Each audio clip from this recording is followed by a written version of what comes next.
All right. Good morning, Illuvium. Hope everybody's having a fantastic day, morning, afternoon, night, whatever's going on. Happy to see you. Happy to have you here. We've got a bunch of things to talk about to start off the show today. We've got a bunch of news, of course. We've got patch notes.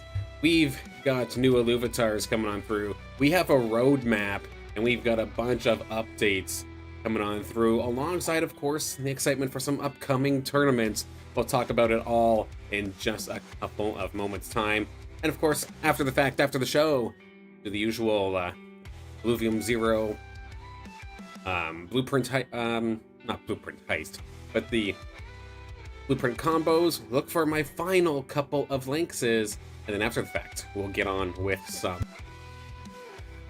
Illuvium ranked play. I'm not gonna lie, I haven't gotten the opportunity to play in a couple of days between the last stream having the AWS outages, and then I was super busy editing yesterday, so did not get to play at all.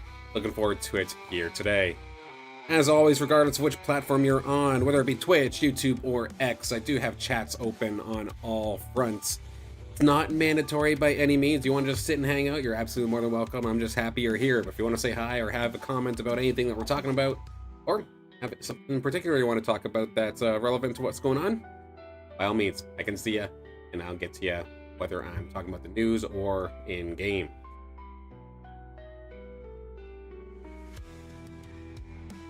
Tis the season, unfortunately, though, so I might have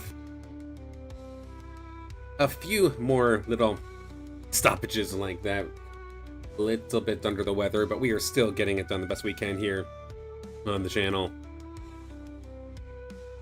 First thing I want to go over, of course, is going to be the balance patch that is just hit yesterday, actually. And additionally, it got a hot fix essentially right after it happened as well for some additional tuning. I'll go over all of that here in just a second. Let's get the green screen going. Am I in the Shadow Realm today, or do we actually look pretty clean? Let's take a look here. Actually, that's not too bad. We're looking all right today. Cool. All right. So this is still patch 1.14, but 1.14.1. This is my first time taking a look at the patch notes, actually, so this will be all reactive. First time looking at it here for myself as well. Looking forward, anytime there's a balance patch, I'm always looking forward to seeing how things end up happening. Balance patch for Illuvials in particular. The only nerf this time is actually going to the empath links, where their healing and DPS are going to get dropped by 10, which would be 10 per second here. Which, I mean, to be fair, the virtuous links have been extremely polarizing in the ranked ladder and in the IPL games as well. Basically, if you got an empath links, God forbid you happen to get a nature virtuous links, your bunker then becomes essentially unkillable, no matter how well you try to play against it, to the point where I'd argue there's close to no counterplay. So maybe trying to tone down the healing, tone down the damage done by its AoE on the floor is a good start. We're actually going to see a buff to the Umber, or the Dash in their line. Dash, Rake, and Umber are going to get their attack bumped up by 5 at every stage. And then the Scion links, oh, here we go. Starting energy going to be juiced up from 60 to 80. Get that first shot off just a little bit quicker, which is going to be nice. I can't wait to try it out. In regards to the primaries, Fire is going to get a buff because their first stages now. This I'm kind of curious about, because it's labeling it now as the thresholds being 1, 3, and 6. So only 3 thresholds compared to what used to be 4. 1, 3, 5, and 8. I will have to check that in-game to see, did maybe getting max fire become just that much easier now to do. Bonus attack damage got tweaked as well. Yeah, they're adjusting this one, I feel like, as if they maybe just completely removed the threshold, which is going to be exciting. So getting that final bonus here, the bonus attack damage for getting a max amount of fires might have went down. The 5%, 12%, and 20%. So the big old 30% buff that you would have gotten if you got 8 fires is gone. However, who's actually getting 8 fire? So, fair enough. Nature thresholds have been adjusted as well. It looks like they're going to change the final stage from 8 to 9, or excuse me, from 9 to 8, making it a little bit easier to hit, but ever so slightly reducing the health regen by 0.25, it looked like, at the latest stage. Max threshold DPS bonus based off of missing health has also been reduced. So the thing is, with nature, I imagine like they want to make it easier, but at the same time, if they left it alone, does it become too powerful? And they're maybe not quite sure yet. And I imagine they probably just need more of a sample size to see more players actually hitting max nature and seeing how this extra bonus comes through. Empath thresholds are now 2, 4, and 7, when it used to be, of course, 2, 4, 7, 9. Did they do the same thing here that they did for fire, I wonder? They're going to reduce the shields ever so slightly, and then the attack bonus and the attack speed and damage bonus is going to get halved down to 20%. But hitting 7 is much more doable than what used to be, I believe, 10, 9, and now at 7. So sweet. Scion thresholds are now 2 and 5. So they got rid of 4, they got rid of 6, and adjusted the Omega power. Effectively, I feel like I'm gonna have some things I have to experiment with in this patch here. Buffs, we're going to see a buff to Inferno. Max health damage, pure DPS that comes on through is going to be buffed up. Where exactly? About 0.25 at all stages? Yep, 0.25 at all stages. So a little bit of extra percent damage from that ticking Inferno. Tsunami's on the buff list as well here. Damage based on energy boosted by 25% at each level. And the AoE splash that comes out of each alluvial is going to move up by 3 hexes, giving it a little bit of extra range. Always nice. The Colossus, the max health increase. I was just talking on the tier list, actually, I think the other day, how Colossus is essentially a nice bonus, but nobody really ever pushes for it. Will this change assist it? It's going to be a 2% health increase on what would be 3 Colossus, moving it up from 24 to 26. Arcanite is going to find their second buff in a row here. Attack damage, energy cost, Omega power to attack speed. We've got a 5% buff, a 10% buff, and a 10% buff for Arcanite. Nerfs, the Magma AoE DPS is going to go down by 5 at the early stages. Stage 1 and 2 is where it's going to happen, but stage 3, or stage 4 rather, no, excuse me. Stage 3, where you have to get 4 Magmas, is going to stay the same. So if you commit your Ranger to the Magma composition while having all Magmas on the board, it's going to be how it is normally. But for anyone who's just kind of splashing Magma into their compositions, it's going to be a little bit less effective. Mud, the max threshold, the attack damage or Mega power shared with allies, 10% nerf in that regard. Uh-oh, shock. Now targets the furthest enemy, not the lowest energy resist. The max threshold now boosts the lightning cadence from 5 seconds to 4 instead of adding another lightning bolt. Ah. So, I get the first one. I definitely understand the first one because shock did feel like there is just straight up nothing you can do about it if they got 4 shock on you. Knowing that it was always going for the lowest energy resist alluvial meant that was going to for sure hit probably one of your squishies, no matter what, and there's nothing you can do about it. The switch being from furthest enemies adds a layer of counterplay to it. I like that.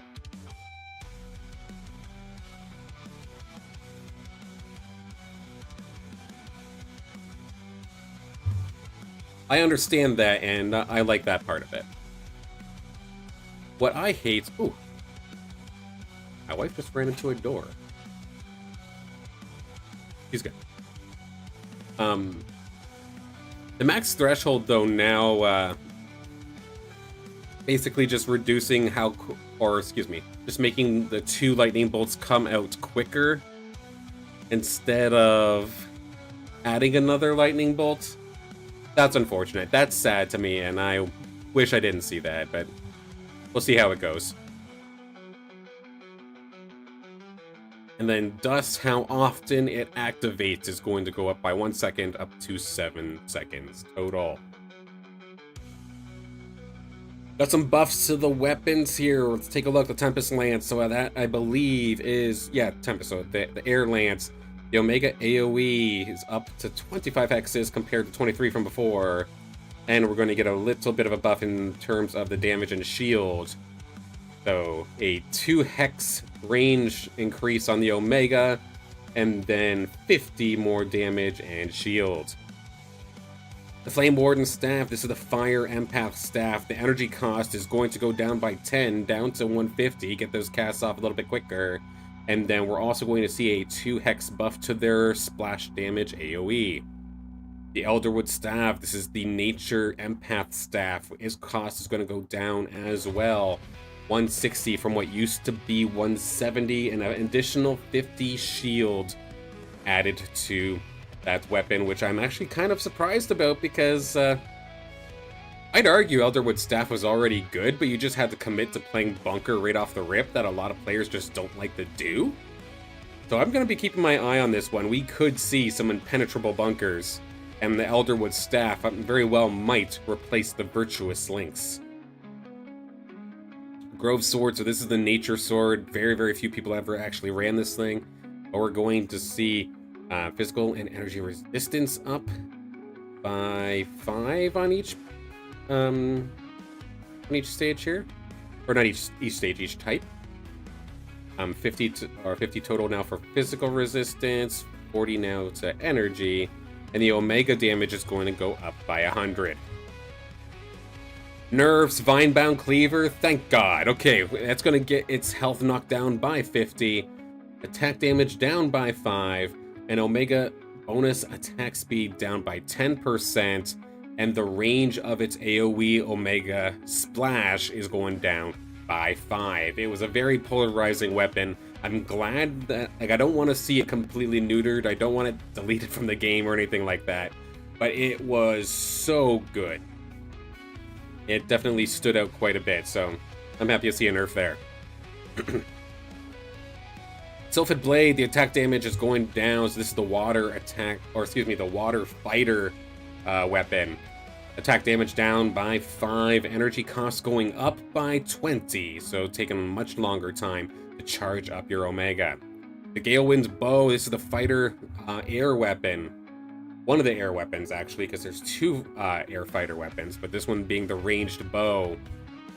Your health is going to be reduced by 100, and your Omega damage for the big dash and slash is going to go down by 50.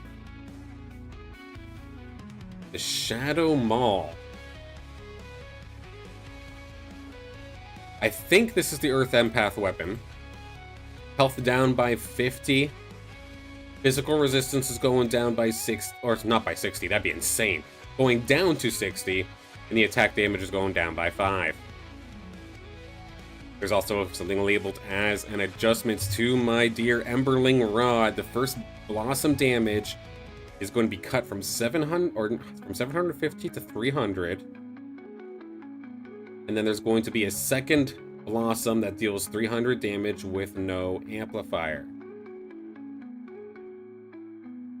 But the explosions come out quicker.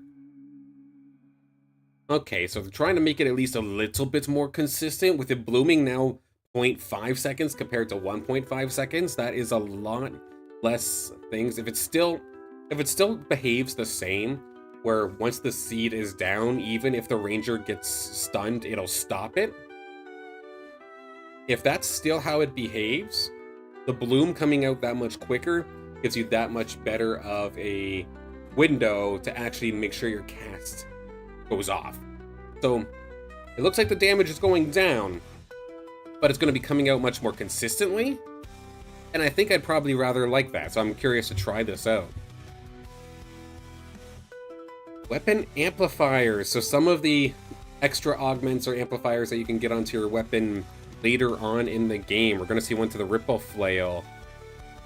Energy erosion. So they're going to make the amount of energy that you burn from your opponent when you whack them while empowered, I believe, from 20 to 25, burn a little bit more energy, and then you get some additional health as well, making this more of a true tank weapon. The Ember Bastion, this is the Earth Shield. From the Ember Might proc, it's going to be attack damage from max health up from 3% to 4%, while also getting 200 more health. So another more true tank option. The Grove Sword, the nature fighter weapon. Crushing Momentum, we're just going to jack up the Omega damage on this thing. From what used to be 700 with the buff is now going to be 900 with the buff. The Flameborn Staff, this is the Fire Empath weapon. Crushing Aftershock, we're going to see health up to 400 from 300. Bonus Omega damage by current health. Okay, so they made a little bit of a change here. Omega damage now 12% of the current health instead of 20% of missing health. So much more consistent in terms of dealing damage earlier in the fight. Sure, it's not much of an execution weapon, but that's okay. I'm not really looking for the execution portion when I'm using this weapon. I need to win the fight quicker. So relying on an execution when everything's still at high health is pretty useless. So the fact that they changed this now to current health, it's a nice change. Outward Staff, this is the Empath Nature weapon. Piercing Thorns, we're just going to get absolutely buffed up in terms of health.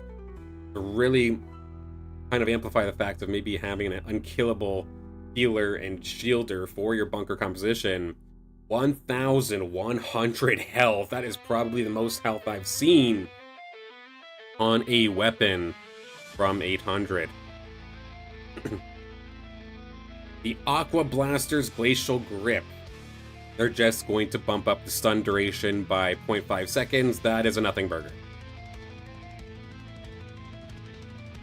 Nerfs to the Vinebound Cleaver again. We're going to see two of them actually here back to back.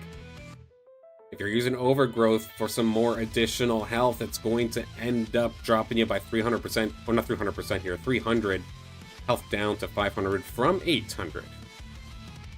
Vinebound Cleaver, the Enhanced Drainer, is going down by 400. So its health total will now be 400 when using that weapon. Just trying to make the Vinebound Cleaver users that much squishier compared to how they were before, because there was times where they essentially felt unkillable. The Water Fighter weapon, the Sylphid Blade, Rhythm Breaker, so every time, or every 3 attacks, you would used to get 200% bonus damage. That has been knocked down to 150 instead.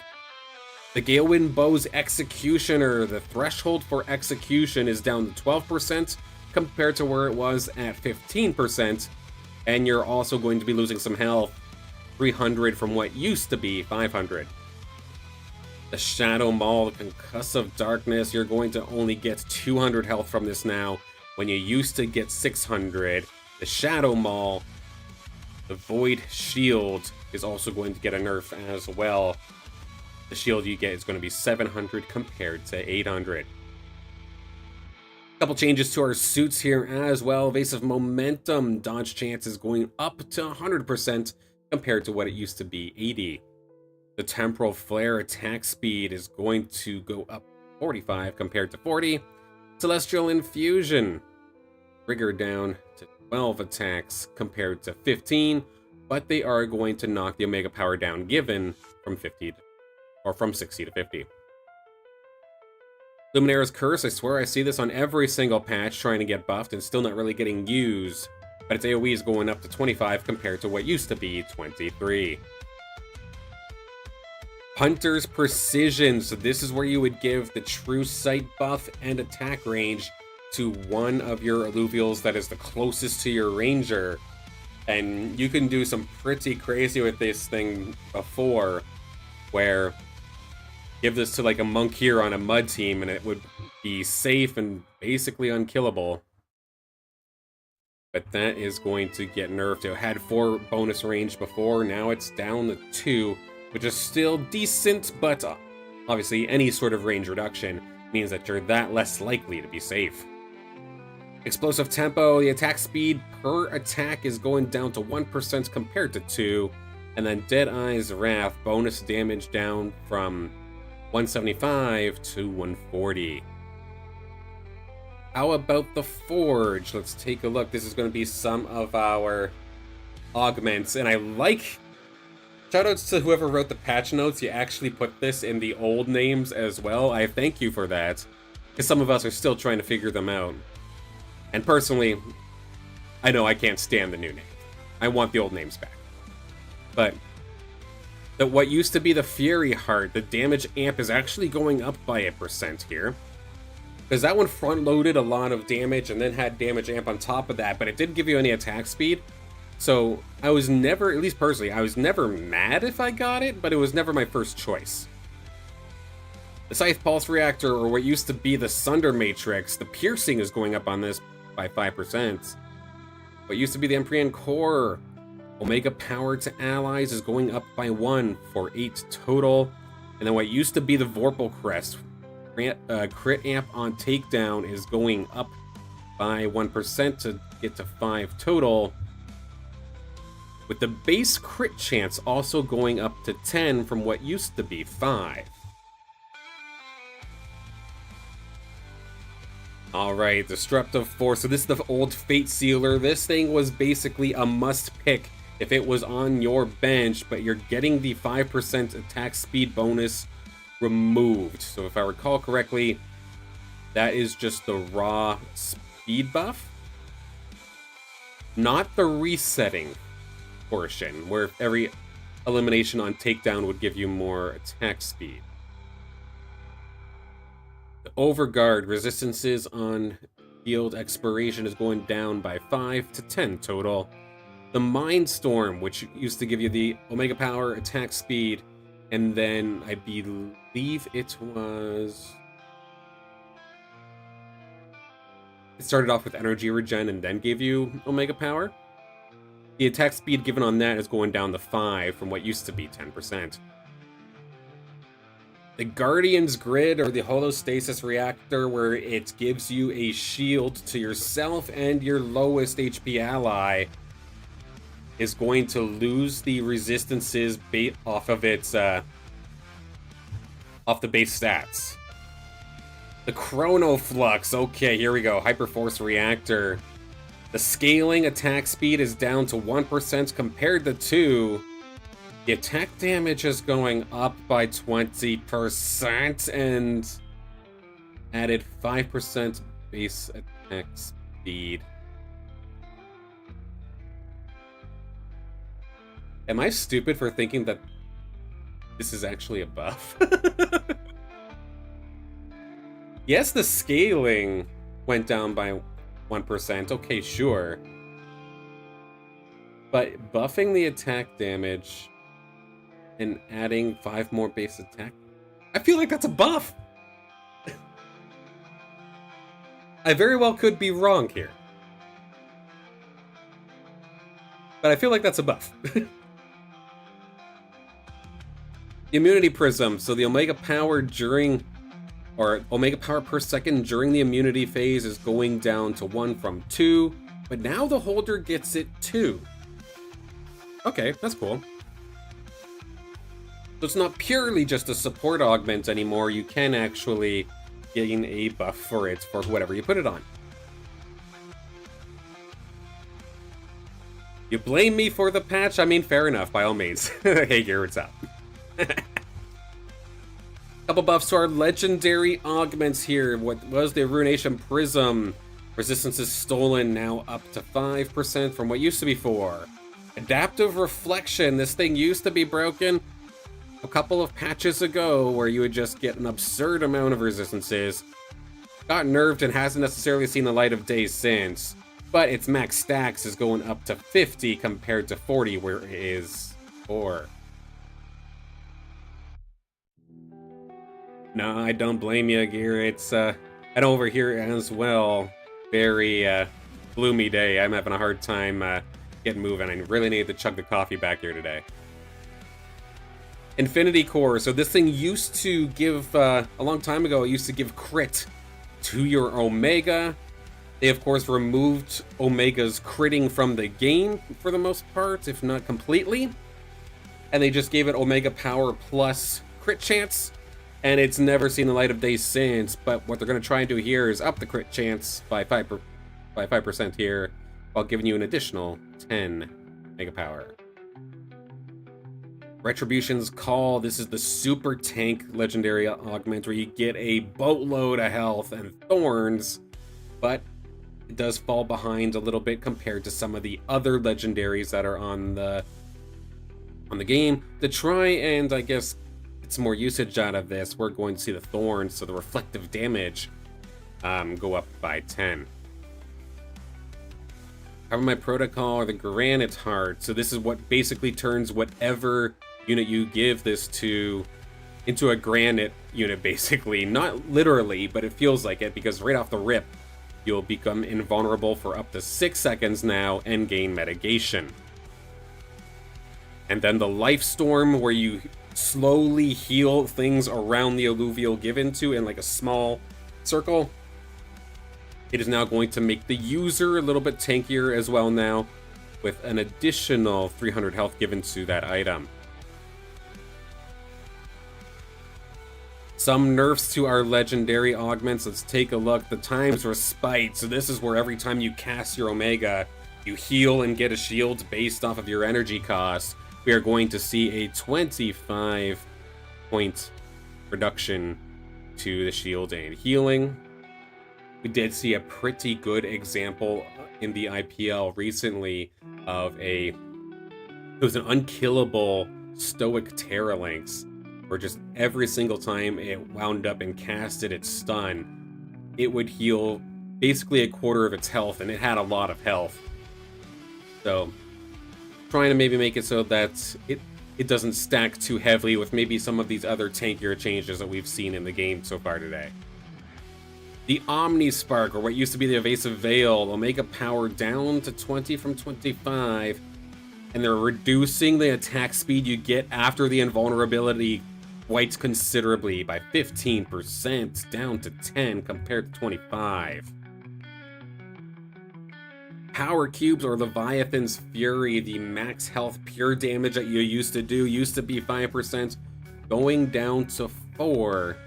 This used to be a must pick for anybody who is running Bunker Comp with Scoriox, or just running rogues and you have Penguin, any sort of attack damage dealer.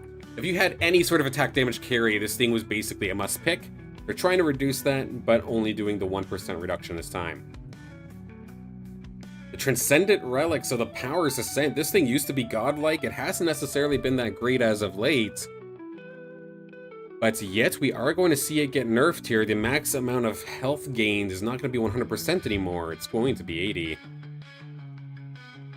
And lastly, the Zenith Bloom, Celestial Cycle. Every time you cast Omega, you give Omega power to your allies. It's going down to 5 from what used to be 7.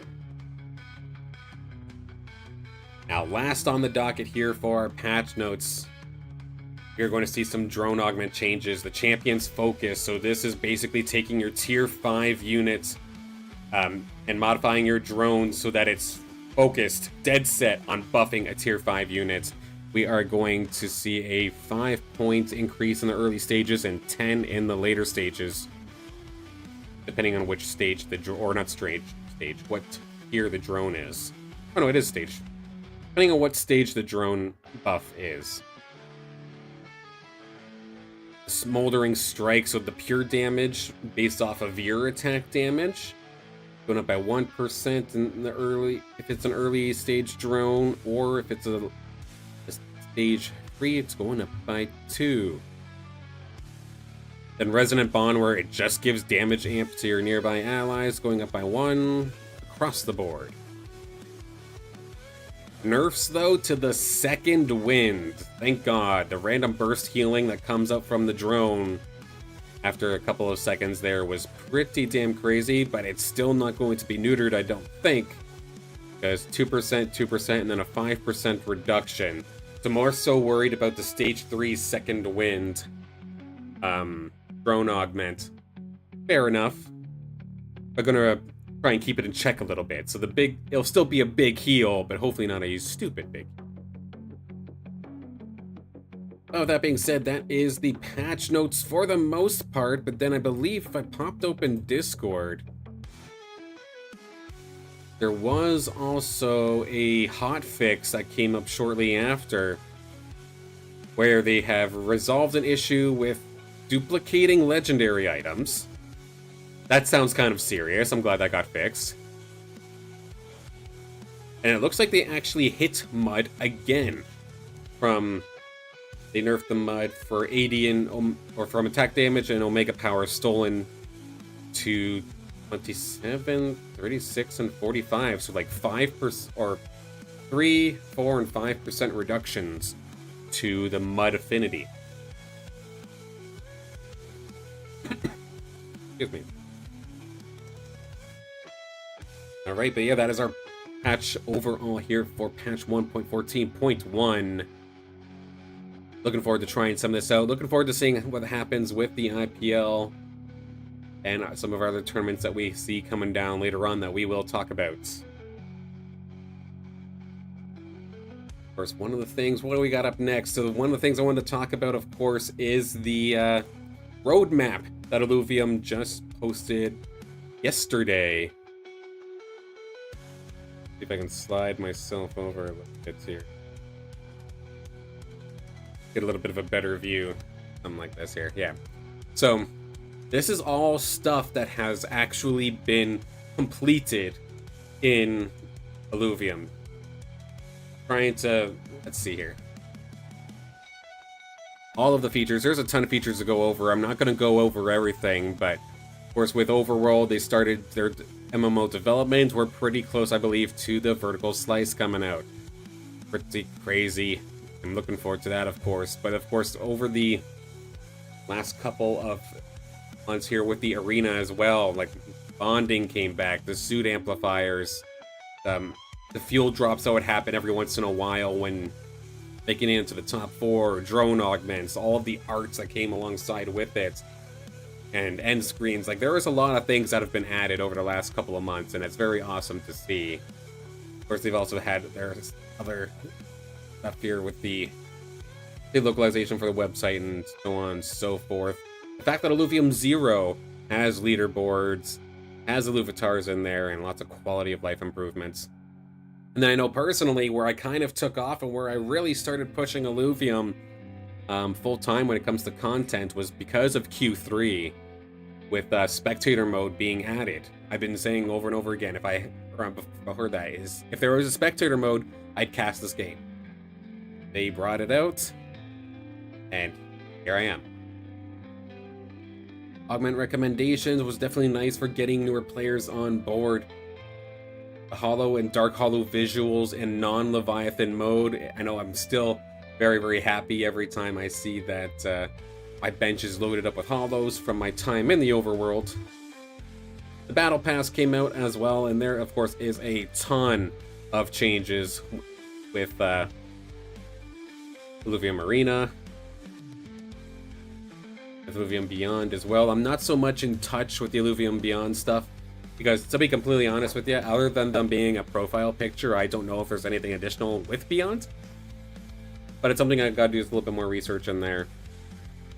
New leaderboards format. The match history on the website is very, very nice as well. Very, very detailed, and I like that. Of course, the IPL. We saw the IPL come out. And lots of awesome things here.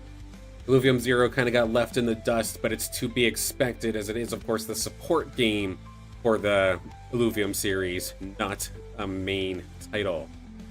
The things that are coming up in the future, according to Illuvium, though. So, Overworld, it's all the vertical slice, it's all the MMO, it's right around the corner, multiplayer, companions, the boss encounters, capturing Illuvials in the MMO and not in the Overworld style. The items, exploration, your ranger progression, the skill trees and whatnot. Weapons, gear, combats, and quests. It's going to be a true MMO, and I'm looking forward to seeing how this turns out. Then, with the Illuvium Arena, we got about another month or two, I believe, on our current Battle Pass, but Battle Pass B2 is coming out. The Arena, the mobile, getting this on phones will be absolutely phenomenal as long as there's localization. I hope they push that, and I believe, based off of interviews, they are pushing that as well, because I want to see this everywhere. The only reason why TFT has so many damn players is people worldwide can just whip it out on their phone when on the train or something. And I want to see Arena follow suit. Ascendant, what got me into the battling portion of Illuvium in the first place, where instead of it being an 8-person free-for-all, it was a one-on-one the entire time. It's getting reworked, and I'm curious to see how that goes.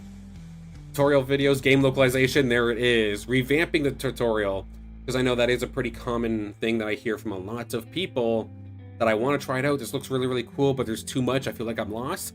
Fair enough. Let's revamp this tutorial and see how it goes. Visual effects, region, battle boards, and lastly, a new set. I assume that this is in regards to a new set of Illuvials. That is going to be really freaking exciting to me. We did see some leaks a couple of months ago, actually, of like what some of the enemies or one of the Illuvials would, like at least maybe one or two of them, of what they could possibly look like. I would love to see a new set. I'd love to see what happens with the current set of Illuvials. Do they go away or do they still get mixed in? How does that go?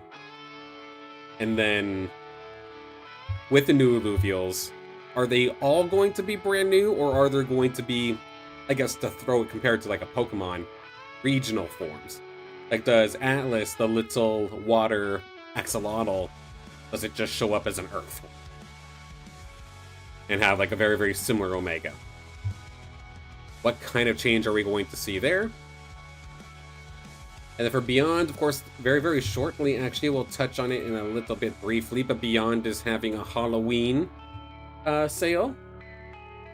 That'll be kind of cool, of course.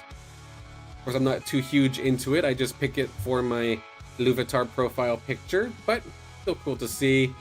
This I'm going to... Let's see here. This I'm going to absolutely go crazy with.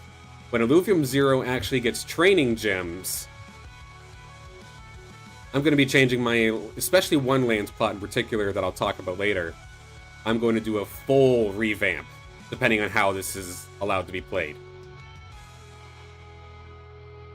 In terms of the website, coming up soon is going to be the Illuvidex being revamped, because the market, or the marketplace of sorts, going to be revamped. I know personally, I just hope that experience is a little bit smoother, because it's very, very funky.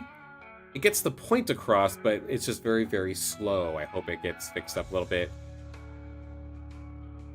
New homepage, new onboarding, staking V3 for you crypto bros out there. That's probably something you're going to be interested in. Log and content system. And detailed availability guide for the whole ecosystem. I'm very, very curious as to what that entails. And lastly, the chain migration. Again, this is something for the crypto bros out there. I'm not necessarily too familiar with how the inner workings of the crypto chain necessarily works. But if we're moving again, at least when it happened the first time, when we moved to IMX, moving my lands over and getting it working like in my Illuvials, like that wasn't too painful. It was okay. But I'm curious as to what this entails further. So lots coming soon here, lots of work in progress. I know the big one is going to be the vertical slice with the overworld. And that's probably my number one thing of excitement.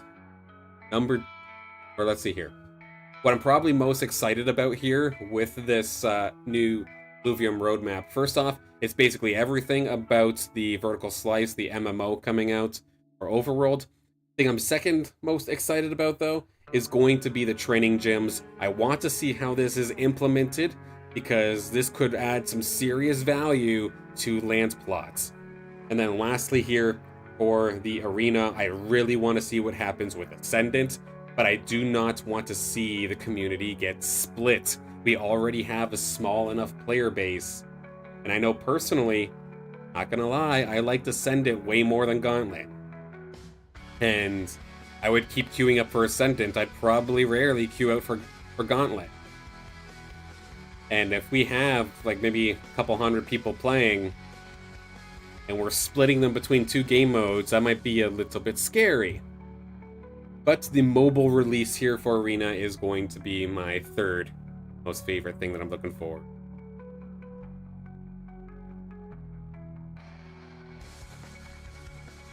That's all the news in regards to upcoming patches and upcoming features. But how about upcoming tournaments? IPL 500 going to be this weekend. Once again, the qualifier is going to be on Friday. For me, it's at 12 and at 8. Will I be participating in it? I'm not 100% sure yet. If I do, I will let you know on X. But if I did, it would be the later one. It would be the 8 o'clock one. But we'll have to see. That's not confirmed as of yet. Then, of course, the main event, once you've qualified, that'll be a mixture of Saturday and Sunday, depending on how far you get. I believe it's basically round of 64 all the way to semifinals, or finishing semifinals on Saturday, and then Sunday will be grand finals. But of course, that is not the only tournaments coming up in the very, very near future. In fact, we have another series being unlocked here, specifically around Leviathan. Actually owning your NFTs, owning your Illuvials is the point here with this tournament. In a very, very similar fashion, it is going to be the sit and goes. This time, though, it's going to be on Mondays and Tuesdays, with the tournaments themselves also, or excuse me, because this is based off of a time zone. So this is a 12 o'clock Eastern and an 8 o'clock tournament for qualifiers on the same day. But then the main event for me is on Tuesday. There is going to be a multitude of these throughout November. And this will all conglomerate into a main end of season tournament, similar to what IPL is going to be doing, but in late November. Am I casting that? I have no idea. I haven't gotten word of anything just yet, but we'll have to see. I'm definitely open. I'm excited for the opportunity if it does arrive, but we'll have to see. And of course, last but not least, we had the Illuvium Beyond. Just going to very, very quickly touch on this based off of the Discord announcement. So these profile pictures are the Illuvitars coming on through here. So you've got the Earth Fleesh, the Atlas, the Nimble Terralynx, the Gazatep, the Mule, so the Polar Bear, and then the Alfie are all selected here for these Illuvials.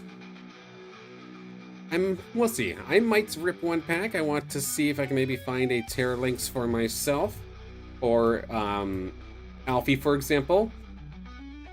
Leash, Gazatep, and Mule, they're cool, but they're not for me per se. Freaking stuff. There we go.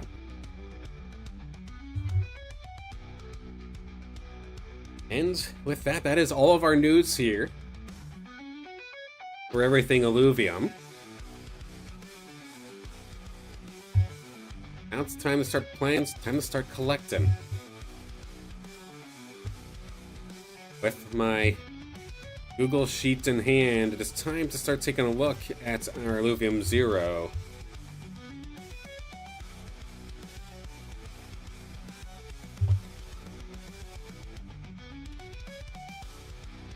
Hey, where'd I go?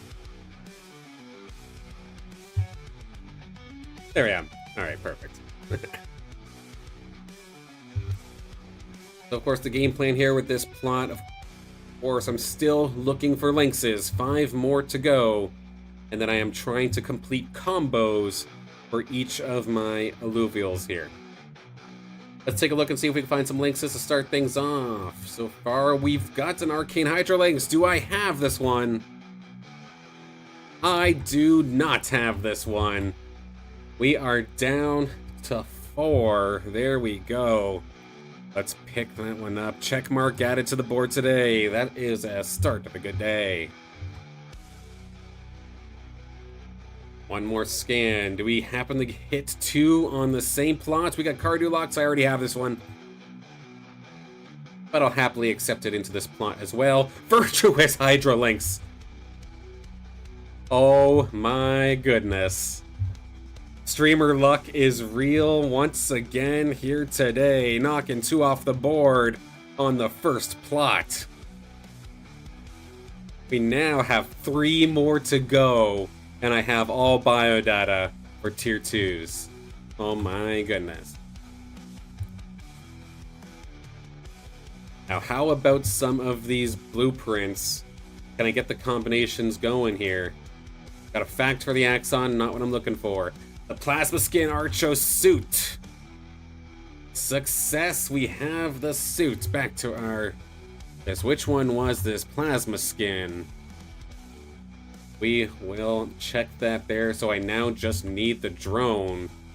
Let me quickly cancel this from repeating, and we will set that one off in just a moment's time.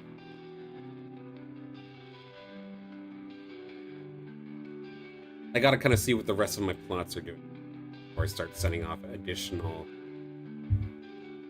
bets. Still got a couple more though. Axodon, gonna get a fact from you. Lesser Grilla, not gonna get you. So I know for sure I need Axodons.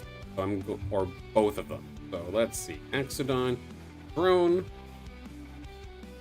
Axodon, armor. Still need those 2. And then I really don't feel like going back and forth here, so I'll just kind of cheat and get ahead of the game, so to speak. So I have the Archos suit. I just need a drone, so let's set you off with the drone. I know I have one looking for a drone right now.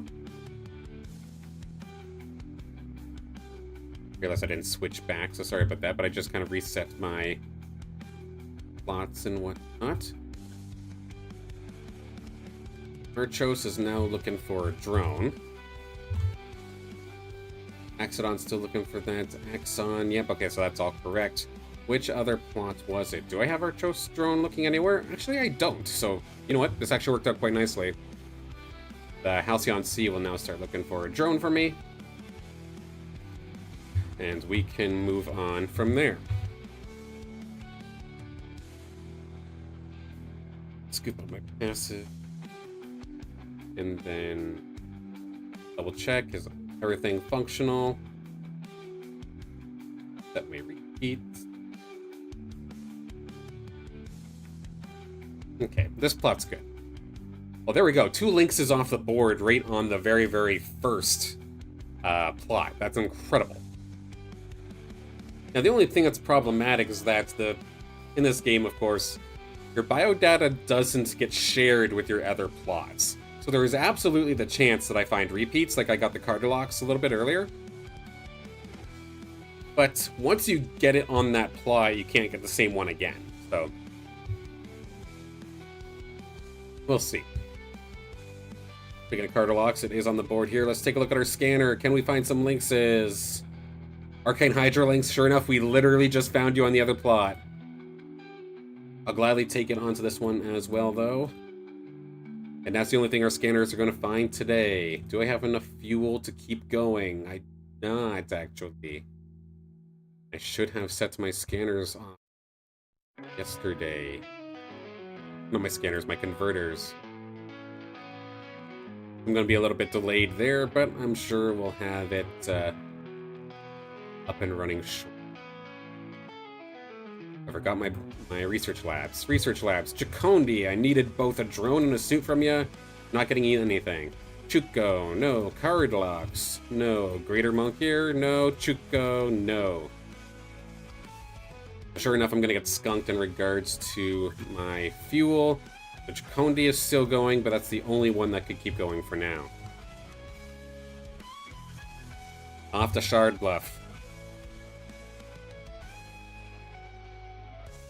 Right, I have enough fuel to get the repeats going, so that is good. Let's see, Exalted Monkier is here. Bunch of Apons. The other Chakondi is here as well. Let's start with our scanners. Nothing on the first two. The third. Fourth is going to find Verminio, actually. Do I have Verminio? I wasn't expecting to hit a tier 3. I do actually already have Verminio. So this is a repeat from another plot, but I'll gladly accept them on this one. That is all for this plot in terms of scanners. How about my blueprints? Not from the Exalted Monkier, not from the first set of Apons, not on the Chakondi, not on that Apon. So a bit of a dud plant here today. I am going to need to convert some of this fuel. Oh, I might need to take a bit of a breather for one day after tomorrow's roundup. I'm not quite going to. Maybe the passives will come in. Now, Taiga Boreal, let's see. The Arctic of sorts. This one is now finally starting to do some scanning and doing a little bit of research. It's still not quite on full capacity, but I have enough loaded up here so that we can do something here today on stream. How much do I have left? Not enough for a full set. So I'm going to turn off my repeaters. Let it take a breather for a day. Of course, that's the problem with tier 1 lands, is if you are going full production with mass scanner and mass research labs, you will run into roadblocks. If you did like 3 of each or 4 of each, you might be able to get away with it, but going like full whole hog like this is going to bankrupt you fuel-wise. You won't find this necessarily on the other tier plots, but of course those other tier plots are a little bit heavier in terms of initial investment, so definitely something to keep in mind. Scanner, though, can we find something? The Stoic Links. I'll gladly take that. It is a repeat, though. Not going to find anything additional, but what about blueprints? Greater Monkier, no. Rota, no. And the Rye, no. So we used up all of our streamer luck in the first batch, apparently. But that's a-okay. But with one of the things, I kind of want to relate this back to what we saw in the roadmap. Depending on how the training gyms are used, I am going to destroy this plot. How I have all of these converters next to each other just passively generating fuel. And I have all these scanners just kind of thrown in everywhere with my research labs. I will 100%, if I am allowed 5 training gyms or something, or more even if possible, I will destroy every single converter I have, with the exception, or every single one that's here just passively generating. I will destroy 4 of my scanners, and I will keep my research labs, but I will throw as many gyms onto a plot as I can, because one of the hardest things right now in Illuvium, especially if you're trying to push for Leviathan, is getting your Illuvials actually leveled up to 60. And if the training gyms ends up being a passive XP gain, similar to like the daycare system in Pokemon, but instead of it going off of steps, it'll just be off of time, I will dedicate a plot. I'll dedicate multiple plots. If it gets to the point where I have pretty much all of the biodata in the game and I can rely on using a less amount of scanners and just keep 1 or 2 for when the new set comes out, I would dedicate my tier 1s 100% to the training gym. Not even for my own use. I would love to essentially rent out my gyms to people if necessary. They want me to... I could be the daycare person. Like, you know what I mean? I can help raise and train the next Leviathan Champions Alluvial. And I find that really, really cool and interesting. I just hope that they're not going to limit me to just one per plot. That would be kind of sad. And then what sets it off, I wonder? Is it going to require fuel as well to set it off? I would imagine you kind of have to in order to keep it kind of balanced. But at the same time, if I'm reducing the amount of scanners and research labs I'm using anyway, the amount of fuel per day that I would have put towards those scanners, I would just then put towards the gyms. I really look forward to that, and I am, as soon as that's released, this entire midsection right here, I am going to destroy. I'll midsection all the way up with the green converters. I will destroy this entire section if I have to get gyms in there. 100%. Just going to quickly check in on my other plots that are currently being built up. Okay, these aren't still quite there. Of course, this is the one tier 3 that I did spoil myself with. And this thing, if I was doing mass research off this, I'd have an abundance of extra fuel. But I'm actually choosing not to use this for research at all, and this is just strictly to burn fuel. So what I've been doing with this plant in particular, every single time I get some, to get a part of the fuel share. So there is a little bit of a, I guess, a play to earn metric here. But I burn my fuel every single time from this plot. And my share, even though I am late, it's less than 1%, but it's a little cut. And I'm very, very curious as to what that translates to eventually.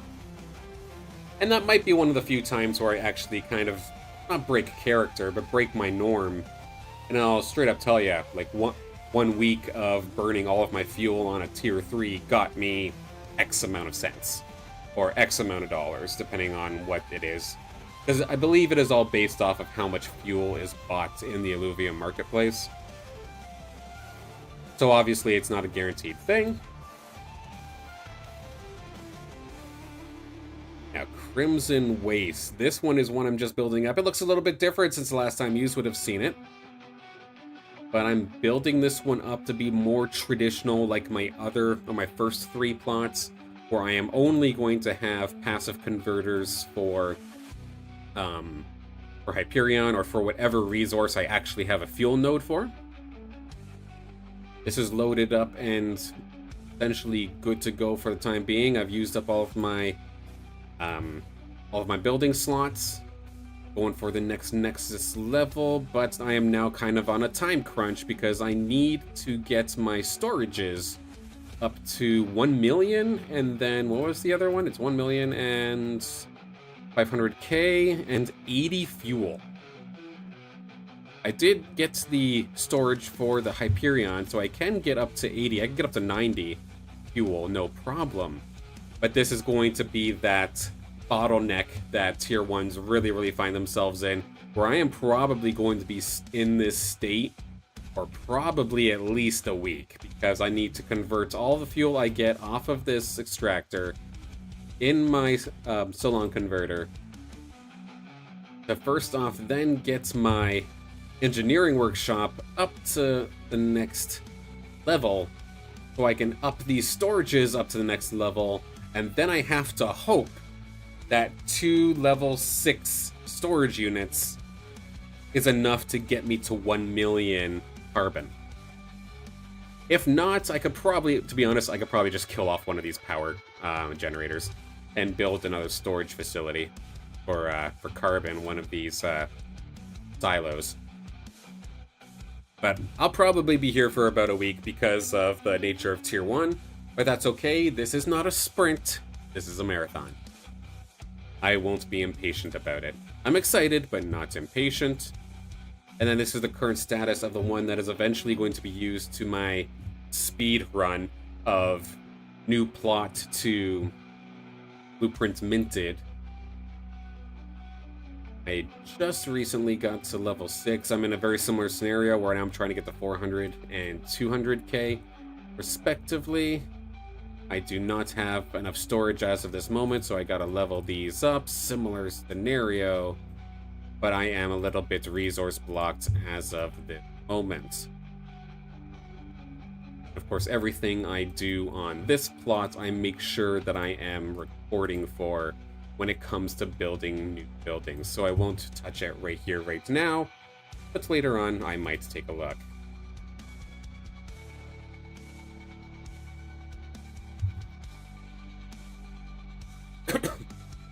But that's a pretty successful time here, of course, in Illuvium 0, finding the 2 lynxes on my Halcyon Sea plot, finding both of the Hydro lynxes that I was missing. The ones that I'm missing now is the Arcane Ember Lynx, the Nimble Hydro Lynx, and the Relentless Zephyr Lynx. Of course, one of the things I don't really mention with Zero is that depending with the scanners, if I recall correctly, the plot, like the location of your plot, does actually matter in terms of finding certain types of alluvials. You could find anything anywhere, but you might have a higher chance finding the Hydrolynxes on, say, Halcyon Sea. So it's definitely nice to be able to find those, and then, in theory, Halcyon Sea might find me the Nimble Hydrolynx. But I need my Abyssal Basin to maybe find the Hydrolynx, maybe find the Zephyr Lynx, and then my Shard Bluff, I need to find the Ember Lynx, at least in regards to best chances. It could absolutely show up anywhere, but in terms of chances, that's probably my best opportunity.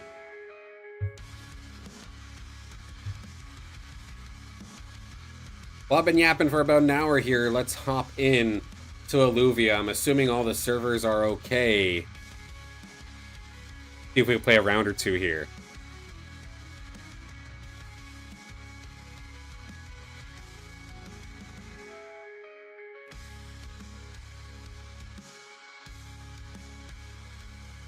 Just getting it loaded up now.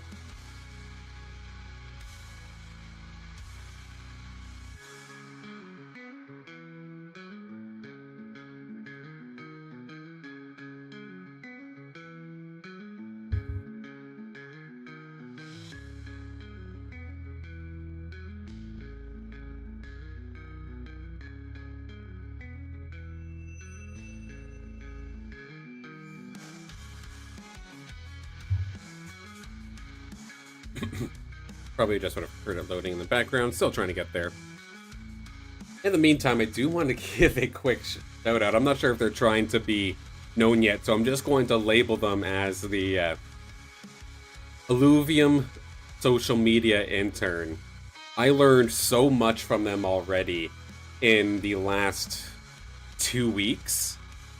2, maybe 3 weeks at the beginning of October.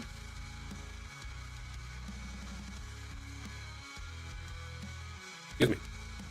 I learned so much from them in the last 2-3 weeks, or since October started, in regards to clipping, video editing, and posting and whatnot, to the point where my content level has basically just exploded. I feel honestly to the moon right now with how things have been. Not even necessarily in terms of viewership or anything, because at the end of the day, I'm still just a little guy. I'm just past the 60 sub mark, actually, on YouTube. But I've been able to get clips consistently out on a multiple day basis. And I tell you what, the eyes, they're definitely getting there. Getting Illuvium as a whole out there because of it. And at the end of the day, I'm just trying to share the game that I love, and it is a blessing, to say the least. And I have the Illuvium social media intern to thank for. Like, for example, it's going to be vague, but compared to last month on YouTube, in terms of viewership, I am up by 700%. Just editing, clipping, and posting with kind of some of their guidance, and it's been absolutely incredible.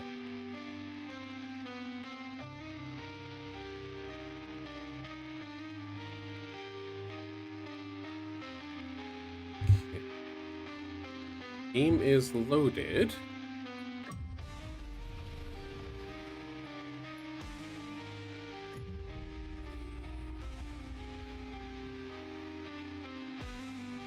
Alright. Come on back, Illuvium. There we are.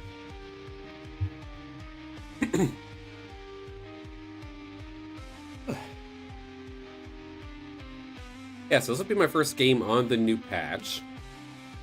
I'm curious as to how do I want to play this.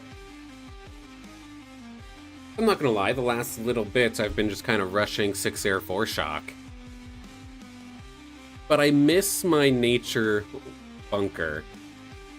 And I miss my water or my scions.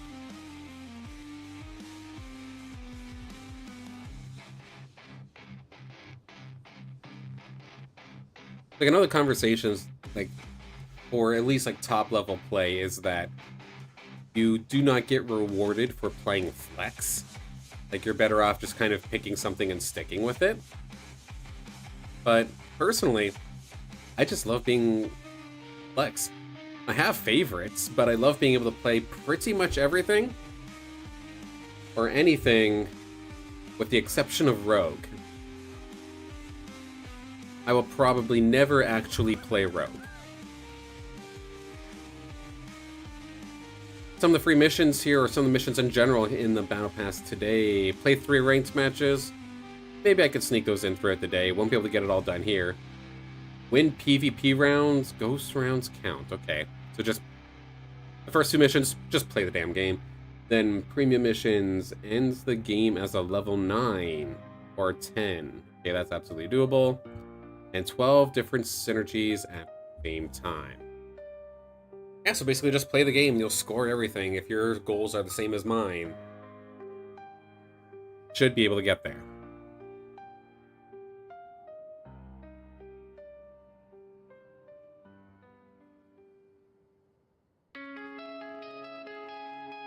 Oh, don't lean back, it gets into the shadow realm. Wait.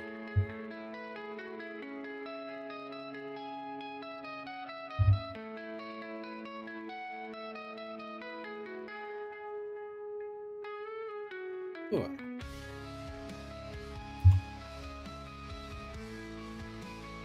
Almost there. Game's almost ready.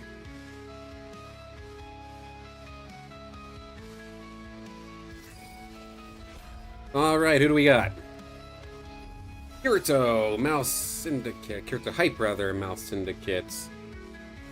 Sai. Sai is new to me. I'll catch the rest of the lobby here once we load in. And blessed that the servers are fixed, we could finally get some games in. I've been eager, I've been waiting. But I will tell you what, because the servers were down the last day or so, and I was so busy, I got a ton of editing done. To the point where I could probably take a day off and just chill. But you know me, I'm not going. Lars is in here, yellow. Argue. 2 6s. So a couple new faces.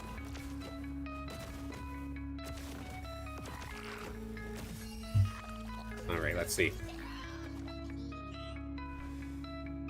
Start things off here with the attack augments. I'll gladly accept my 2 little stage 2s. I should have grabbed the first Doka earlier, kicking myself for that, but is what it is. Okay, so yeah, Scion is literally only 2 and 5 now. It's not 2, 4, 6. And yeah, Fire is 6? I thought it said 8. Oh no, it was 6, it was 6. I'm losing it a little bit. I know, what's new? 2 6s is going to start us off. I am going to combine this quickly. They must have reduced the Omega power, actually, on this. Well, I don't remember seeing anything about that, but I will get the Primal. And I think I might just get the Funk here for this round. Just to have somebody who can pack a little bit of a punch with this corner comp. might not work. They already managed to have a Lynx. Which Lynx in particular do we get today? It's the air variant, eh? I mean, I have an idea. It's a stupid idea, but it's might be kind of fun if we try. What's more annoying than shock? How about bunker shock? Pull that off? Item-wise, what we got going on here? Shock's already kind of being looked at here by Mal. A lot of y'all kind of waiting. Okay, considering how much fire... Okay, going shock would probably be stupid. Scions, you're with me today. Going to intentionally take the L here. And let's trigger. If I am using a water scion, that is the correct team that I kind of would like to see. So back it up. Yes, I specifically made in the team planner teams that I go for based off of which weapon I end up picking. Obviously, I can flex. It's not going to be exact, but at least gives me some sort of direction. Okay, air imprint, we're not going for that today. Then rejuvenating post, no. Roll this. Energy, that's kind of good considering I'm going for water. I can see what I would have ended up getting. Yeah, we're gonna go for water. Okay. I'm gonna take the smack in the face here one more time. Let Lars beat me up.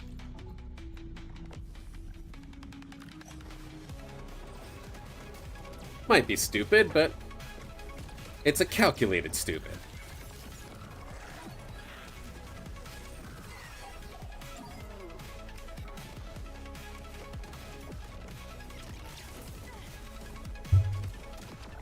One thing too that I did just also realize is that because I had gotten that monk gear so quickly, mud could have been on the table. Low key, it could still technically be on the table.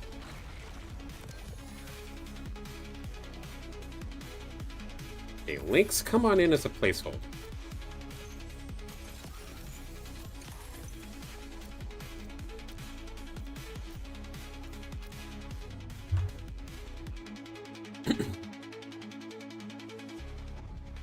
Is nobody literally going for mud right now? That is annoying.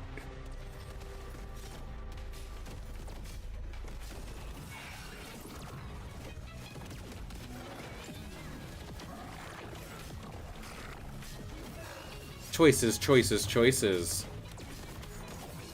My bias makes me want to go towards Scion because I love Scion. But the lobby is screaming at me to go mud.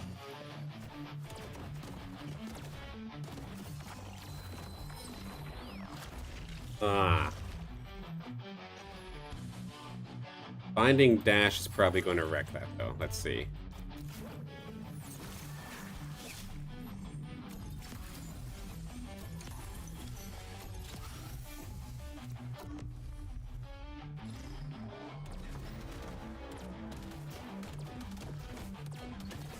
How many Lynxes are on board right now? There's 2. So, as much as it pains me, I'm probably going to have to skip the Lynx.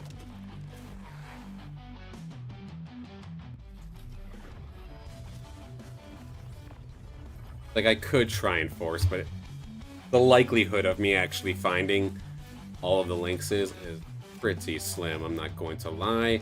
I have a blue component already waiting to be used, so I'm going to actually snag the app on, which again is going to taunt me about mud.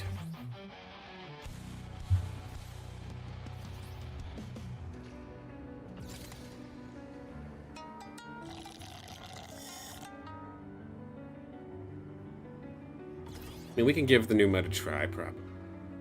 Let's see what our rolls end up going. You know, it's the round after the NPC round. This is where I begin to start rolling. And I gotta be a little bit more decisive here in just a moment's time. Skip Lynx.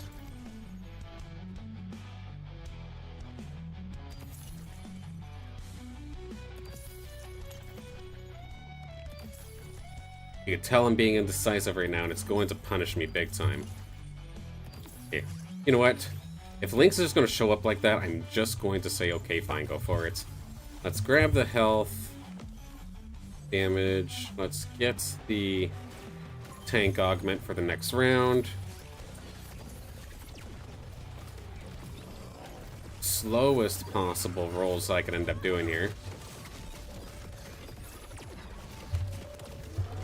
This is very, very greedy what I'm doing here, but at the same time, I'm tempting and I'm looking. Does anybody actually seem to be going mud? Like, sure, someone has a monk here.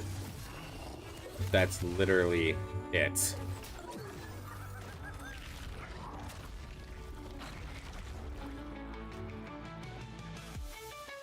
And you can tell it's been a little while. I started rolling at level 4, and I usually go up to level 5, so that is a miss. A big miss, so I am going to quickly level that up. I will take you.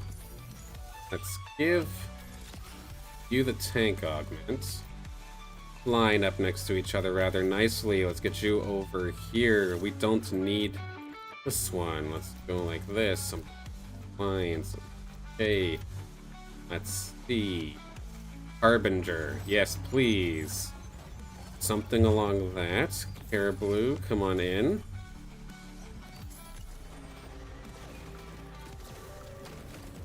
I think to be safe and not get stuck rolling too heavily, I'm not going to do mud.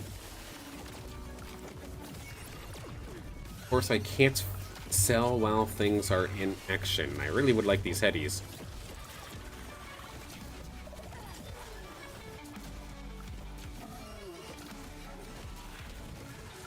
Considering how long this fight is taking, I might have to lock my shop here, because I'm not going to get the job done in time, I don't think. So unfortunately, this is a little bit of a waste with the way that I did play that. With all these Illuvials that I did end up purchasing, if I end up excelling the tier 2, I do lose 1 gold because of it. Let's see. Need to squeak. Dash, it might be a little bit too. Or. Yeah, you don't even use Omega Powers. What? My lack of speed is going to punish me there.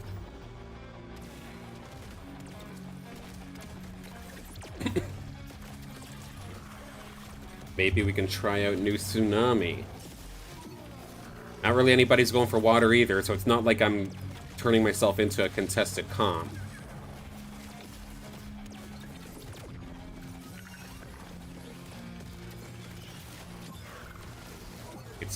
The dash is finally going to end up falling.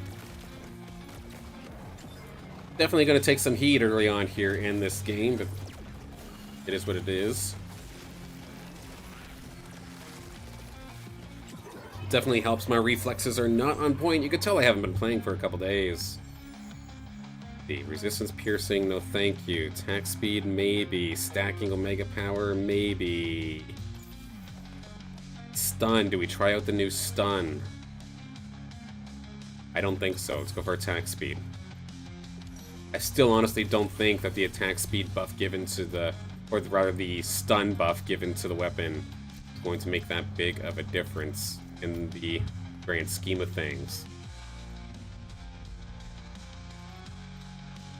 Okay, so I've got 4 water on hand, but the shop didn't necessarily go into my favor, say.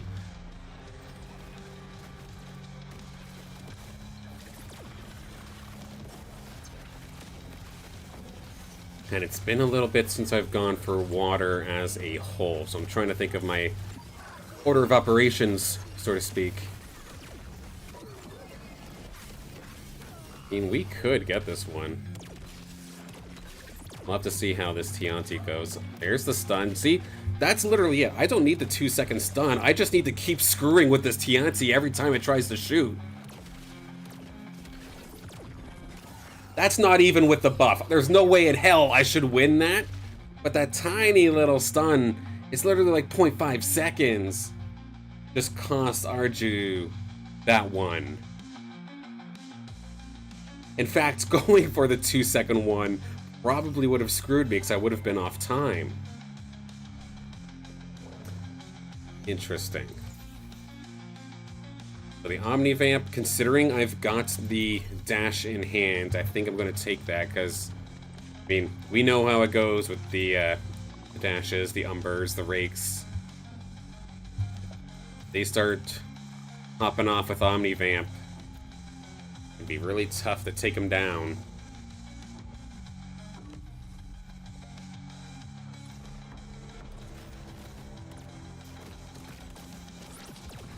Game plan here, we'll go through this NPC round. I'll level up to 6, get Hetty onto the board, bind it with my Ranger, get Toxic for a little bit of a early game assistance. I wouldn't call it a power spike, but it's definitely a little assistance. That way it's Toxic Harbinger, Energy Crate. Attacks give the bonus energy, so my engine. We'll go for the engine. A little bit of extra Omega power to you for now. Level up Hetty. Try and do a little something like this. Where did I put Hetty? There you are. Toxic Harbinger. And now I need to hang on for at least a little bit longer. Let's see if I can... I could level up to 7, but I really don't want to give up my economy just yet. Let's just coast a little bit here for today. Hey, Dash, I need you to go untargetable fast. The Monkey's going to turn right back onto it. That's definitely unfortunate. Can my other 4 hang on, though? It's not looking too good this time. It's not undoable, though. We somehow get the Ranger. Nah, there's the big damage coming up from the Air Ranger. That'll do it. Shoutouts to the Atipo having all the augments. What the hell? Interesting.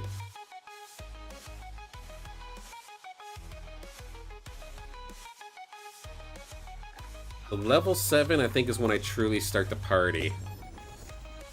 Luminous Curse, so this is the blind, and to be fair, it is going to be rogues that probably mess me up the best. Or mess me up the worst, rather. If let unattacked. Is no rogue on this squad. Dash is going to jump into its death here in a second. I'm not going to move it right away, though. I do have an Illuvial that I can stick on the board right away if I really wanted to.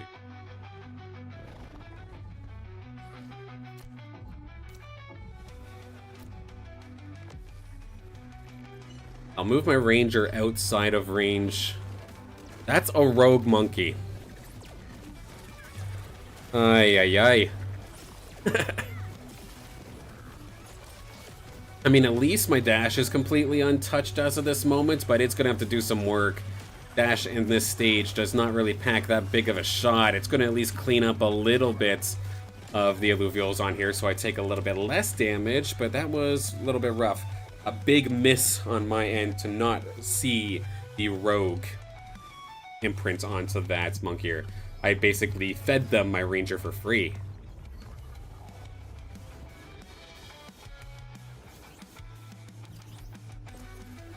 Okay.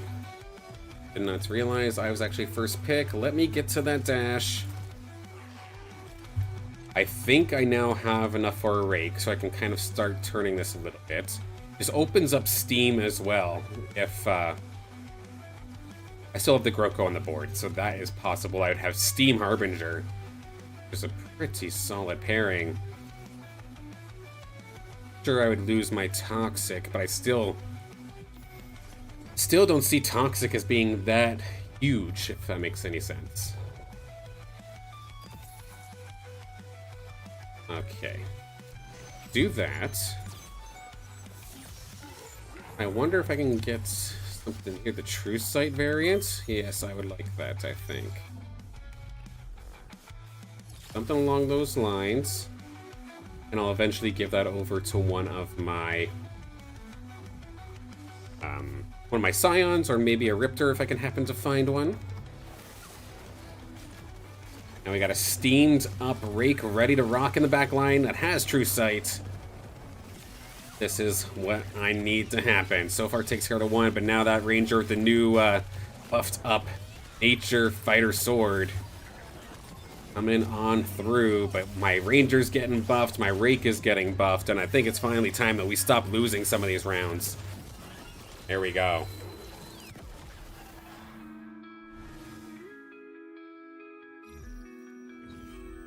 Okay, these rolls in the shop are absolutely killing me, considering water is hardly being touched here. I think with Kirito, I am going to level up. And they do have robes. Tuck you in as deep as I can. Let's give you Appon as well for a damage buff and a little extra protection. Let's see how this goes. They do have Inferno, so they're going to be ticking some of this damage down pretty quickly. My Ranger is getting somehow focused, even though it's in the middle of everything. But while all of this is happening, my Rake and tanks are able to just free fire on the rest of them. Beautiful. We'll make it work.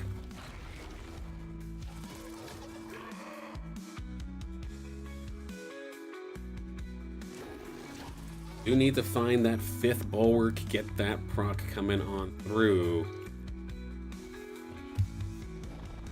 Get Hetty leveled up.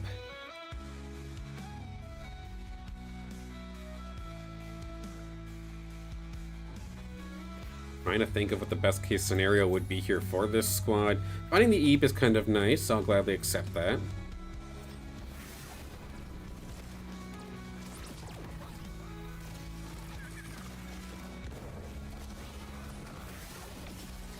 Is anybody else going for Umber right now? No. Alright.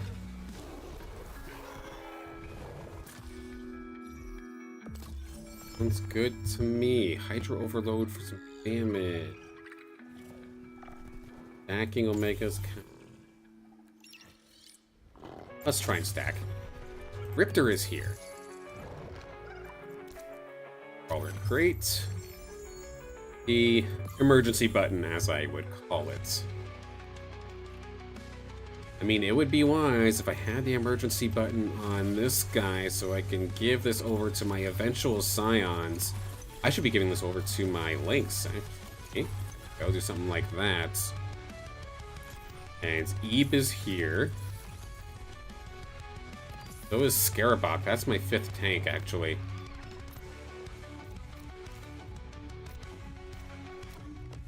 I will take away the safety net of the Ranger to get this 5th bulwark, to be able to get that tanky reflective damage buff.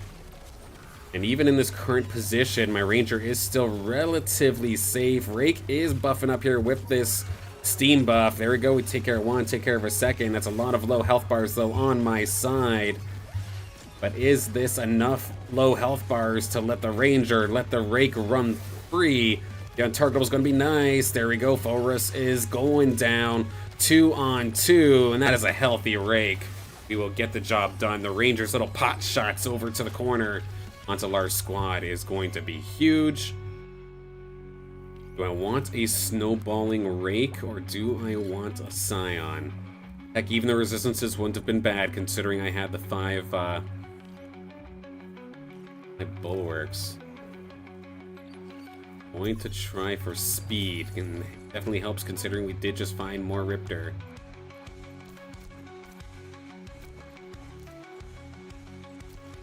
Who's in line somewhat like this. I am definitely not keeping the Rake in this position. It will move over.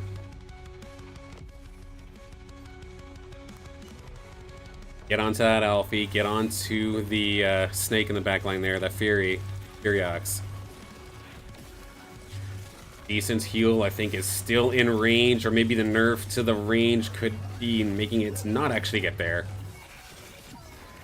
In fact, if I don't get the chance to level up safely, I think I might know what I need to do in terms of a swap here. Rake is going to probably bail me out. Can you bail me out one more time, Mr. Rake? Oh, that's a lot of damage, but again, this is a Rake we're talking about.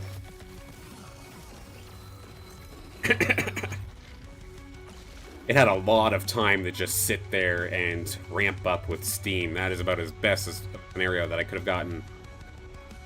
Okay. Lynx, I thank you for your service. Eep, come join the party.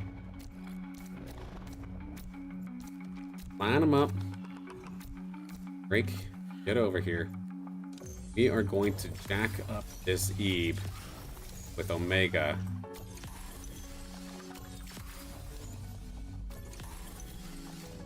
I want to get a good stun line across this section.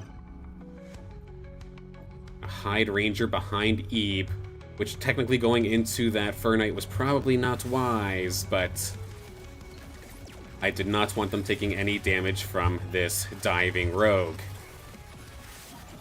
Pop the heals. Let's see if this works. Doesn't look like it's working this time, though. Granted, Arju was level 8. That definitely hurt.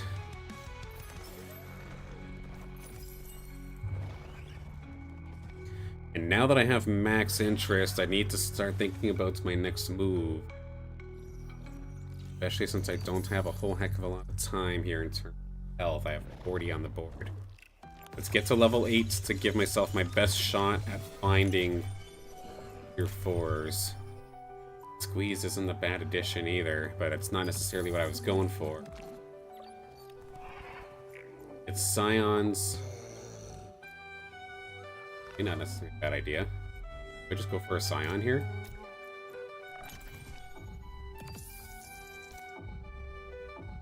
I think I'm getting jumped on. I'll bring in Squiz over the Riptor in this instance, just to see what happens when I give the Ranger the Scion buff.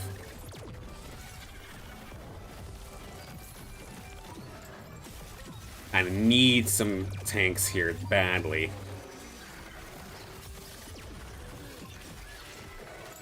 I think I'm gonna go untargetable here, but I think they're on top of me too badly here. Yep. Granted, lobby leader, but it's a little dangerous. Is that all attack damage based off of your health? Crazy. Okay. There's another dash there, but at the same time there is also a Scarabok, which would allow me to get the Goliath. Can I get there in time? I am not going to be able to. Can I swing over to the dash instead? If I'm not right-clicking on a menu, then we'll absolutely pick this one up. There we go.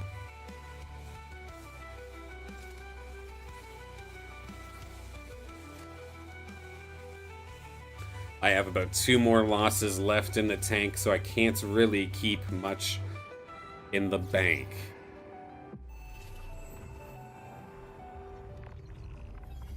I do have an NPC round, which is going to allow me to put it just a little bit longer. I can't be leveling up anymore.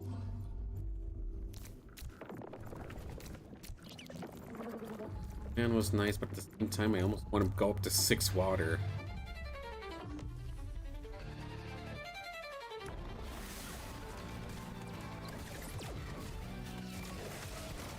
Optimally best case scenario here. And 2 people have Riptorus, though that is kind of painful. I need to find Heady, I need to find Riptorus, I need to find Dashes. Well, there's one at least.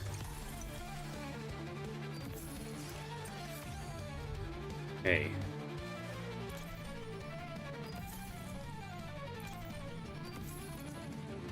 Hey, not bad. Can we get more, please? That's not terrible either.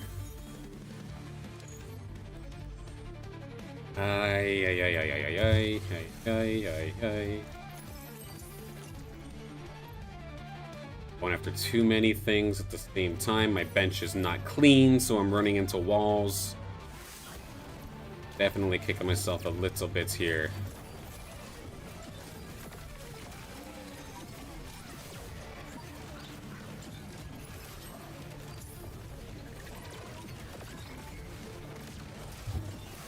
And we're going to end up losing this one. So now or never here on to this final round. Might just end up falling. I don't think the flood is going to save me.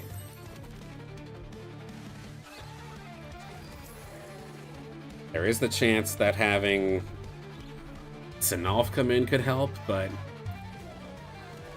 ugh. Rough start here today.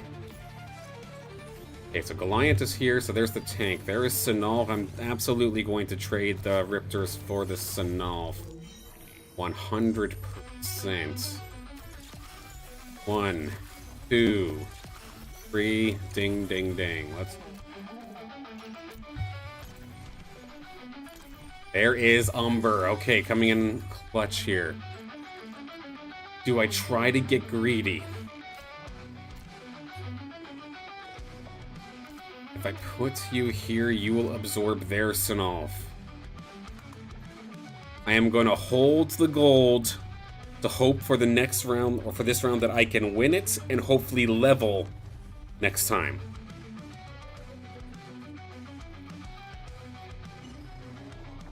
Umber is my best chance getting into that backline. Of course, Sinalf's going to be loaded up as well. Come on, buddy. Give me a good shot. That is a good shot, but stay alive. Flood, I need your heals. I need it quickly. They're absorbing the Sinalf blast quite nicely, but I lose my Sinalf. But my Umber is healthy. It's onto their back line. If it keeps on going, we might be in luck. It took out the Furiox. It's onto the Octius.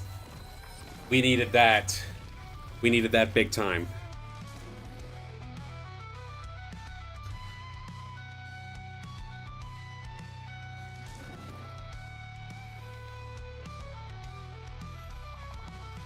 Like, I know that's getting a Riptor on the board is not going to change anything, but actually I can't even get that.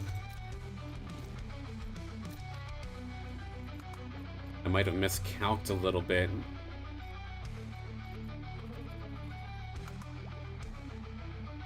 Oh, but at the same time, if I do manage to kill this guy off, Riptorus, Rip Lance could be on the table.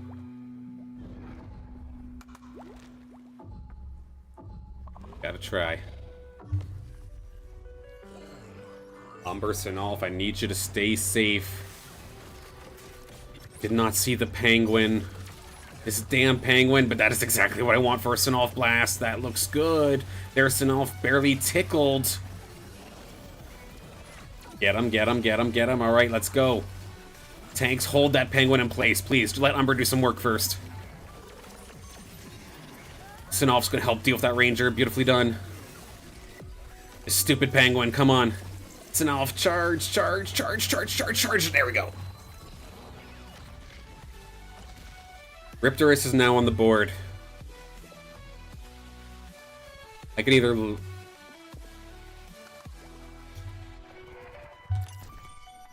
What would I replace here if I ended up getting Riptorus? Something. Let's just get there. That is some brutal rolls to start this off here. Frickin' yikes, man. Freaking yikes. We didn't get a damn thing. And that is a jump scare rogue Riptorus. Oh, man. Sinalf going down so early, and my ranger is not going to be good. I need my Umber to carry me in this instance. I might get lucky, though. Oh my goodness, can you do it? Wow, okay. Oh, man.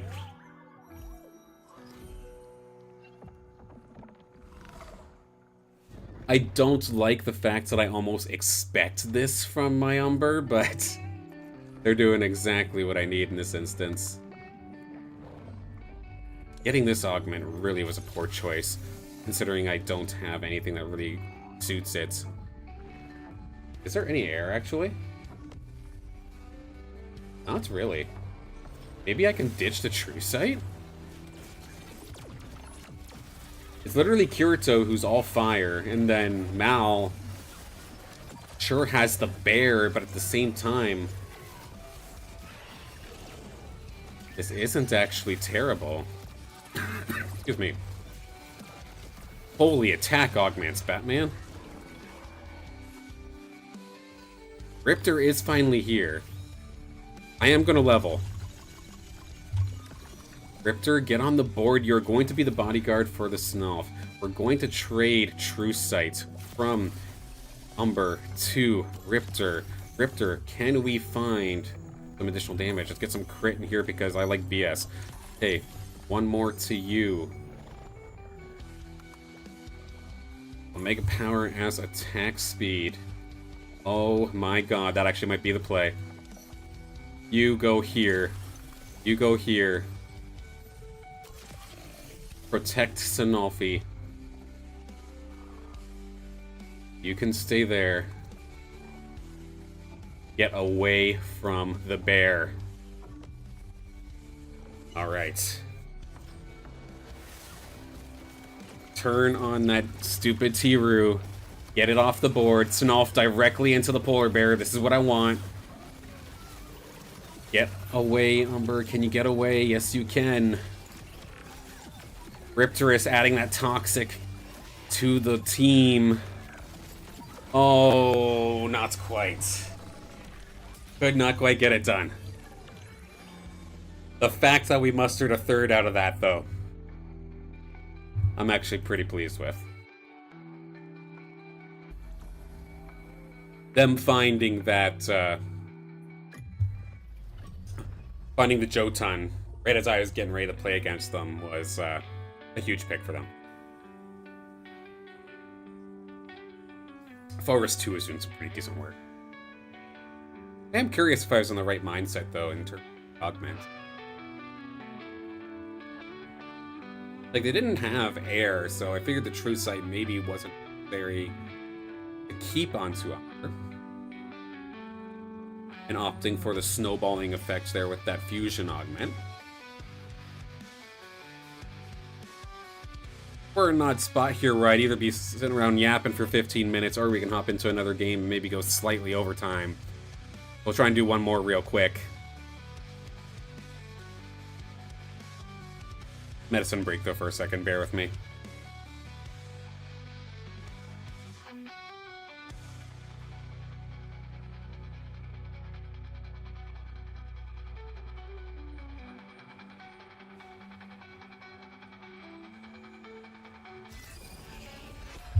Alright, we're back in business.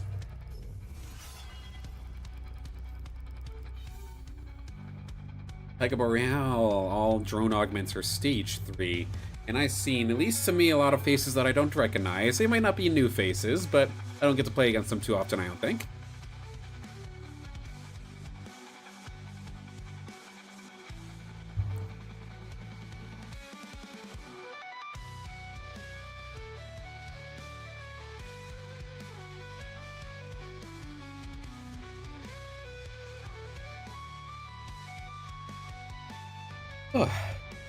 Of course, hope everybody's having a great day.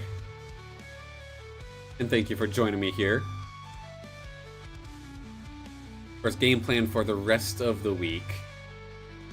Competing in the IPL 500 is up in the air, but it's probably not likely, but we'll see. If I do end up doing that myself, or competing myself, I will make sure that I make a post about it onto X.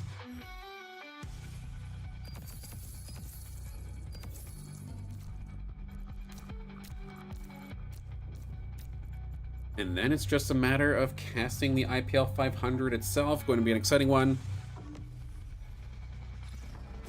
I know personally I'm still very, very excited, even though it's been, what, since the end of September, where every single weekend I've been a part of the IPL. It doesn't get old to me. It's still extremely exciting. And I'm just super, super thankful for the opportunities that I've been given to be able to be casting as often as I am.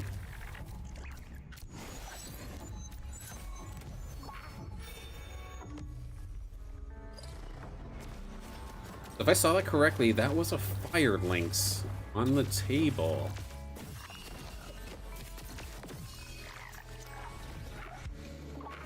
Dunk Sniff, respect for your choice of Illuvitars, my friend.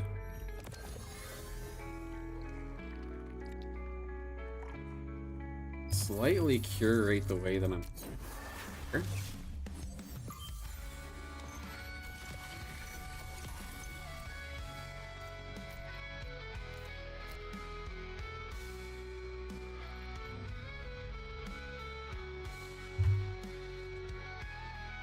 Definitely too early to really be thinking about people's comps here. Let's wait till we at least get to the weapons.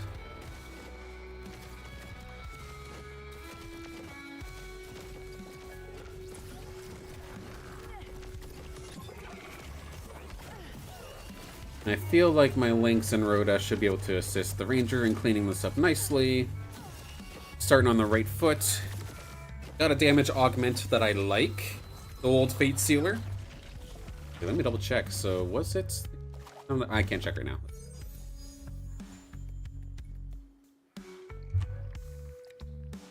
Fire, fire, water, grass, grass. One bow.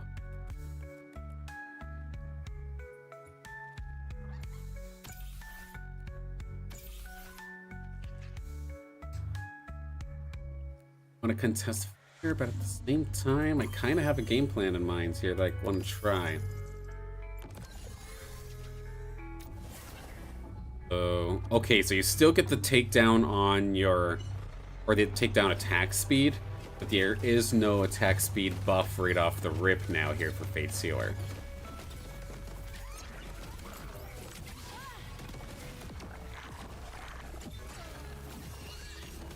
But while I do have a game plan in mind, I am going to not push heavy for it until I know for sure what everybody else is really going for. Of course, my decision is usually right around that first NPC round. I'll just try to play it as is for the time being. See how we do. And get off to a bit of a better start compared to past instances. That is a lot of attack speed. That is even more attack speed. Okay, battle momentum. Feel like you're calling my name. Let's see how this goes. That is a dash already on the board. Snuggle up. Not completely trap the Lynx though. There we go, just enough to squeak in. I like that. Ranger's gonna get taken down first, but that's okay. They're the tank. Here comes the shield. We need some big shots here, though. Hex Maps here is already level 5, so we're set up for failure, but we do have a Lynx versus 2.5. Oh, watch out for the little Rue, though. And we are going to survive. Big win here. Didn't have to spend a dime and still beat someone on higher level than me. Whew.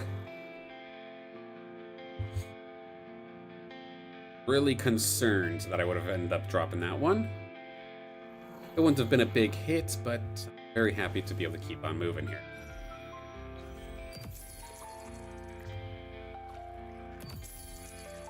Options, any option. 2 rogues diving on near here, 3 rogues diving on in.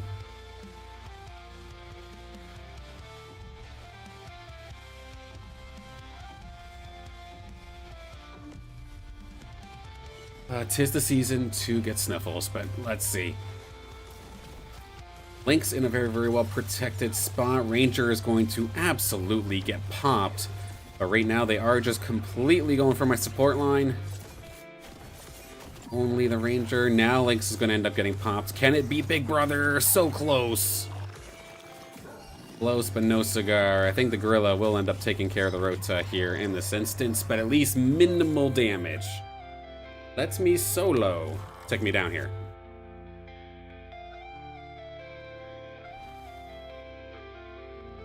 Almost here. NPC Grand Atipo. Welcome.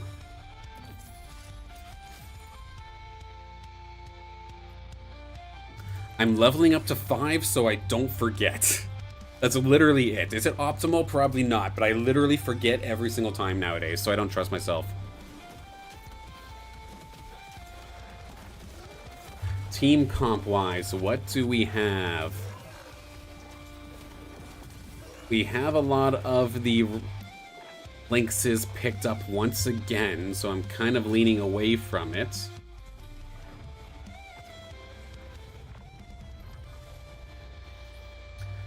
Couple Ruse, couple Rise. I mean, if I were able to snag the Lynx for free just to get the stage 2, I mean, I'm not against it. But there is something coming around the corner here that I am actually fancying for. And Samuel just took it from me, though. So let's see. We'll snag the Lynx. That should give me the stage 2.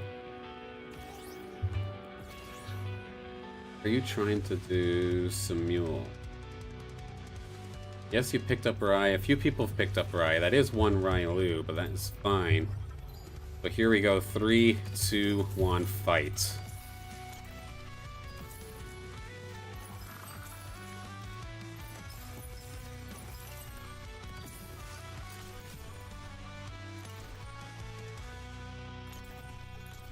Some more here. Come on. Alright, Kookaburro.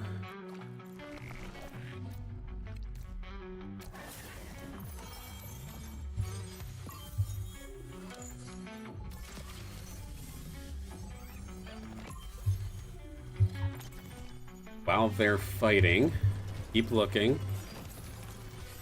Keep looking. A little bit contested, so it's a little bit painful.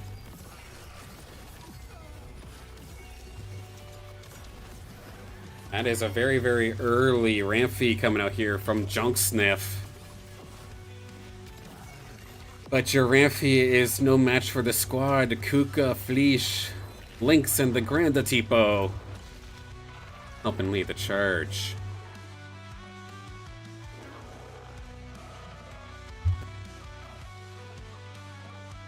So it should go without saying. So this did get turned in to Shock.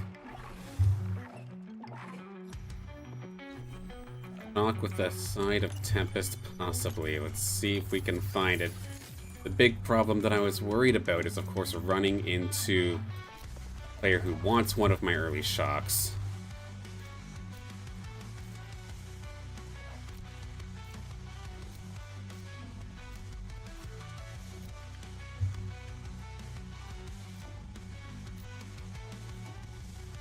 A lot of low damage. Let's put you back here instead.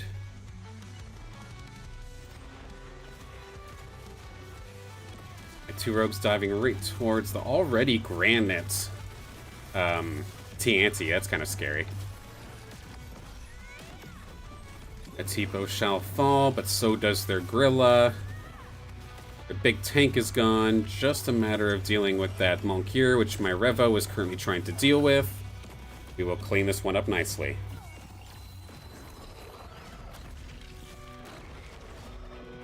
I know it was a little bit rushed during the augment phase here, so I did not really get to kind of talk about my mindset, but with the shock coming on through, the biggest problem I'm going to have here is Samuel. Currently, I don't think has a board at all, so it's not like they're hoarding a bunch of the units that I want. And I already have Kukuraf. I already have a Tiru. This is already a solid as is, my goodness, but getting the augments, that I did. So having the Lynx loaded up with the snowballing attack speed, Its Omega hits like a truck, so I'm going to want it charged up as fast as possible. And then the healing on takedown is just going to keep it nice and sustained, given that there is no healer on my team. Even though this isn't even the fully evolved Lynx, this should, I think, essentially carry most of my early game. And a lot of people actually stopped going for Lynx. You know what? Part of me wants to keep pushing this. This is probably the greediest thing I could probably do here in this instance. But if nobody else is taking the Lynx... Oh no, wait, there's actually one right there. Shoot, okay. And this might have been the perfect change, actually. From the Fire Buckler to the Fighter Air Weapon. We've got Templar now. Move use over. Lynx is now off the board. I see that Let Me Solo does have the Fire Rogue. You're gonna keep teasing me. Be greedy sounds about right. Yes, shut up, Gear. I'm just kidding. Yes, you're completely right, though. Sounds about normal. Sounds like a standard silent stream now, doesn't it? Let's see if we can ride along with these Templars alongside this Lynx. They're enough to keep me alive in time to keep the Lynx going, keep the Revo going.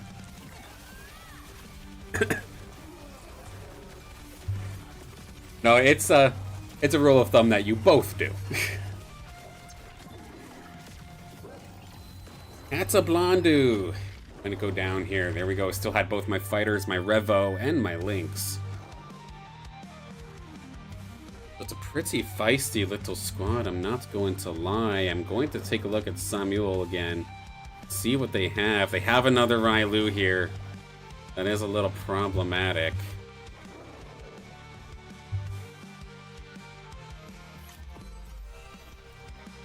The Omnivamp is nice. I think that's where we're going. For just a moment, yes.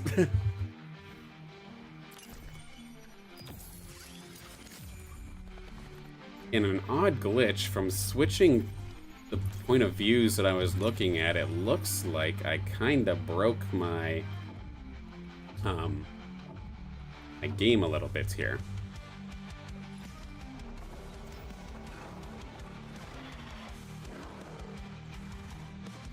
Hello?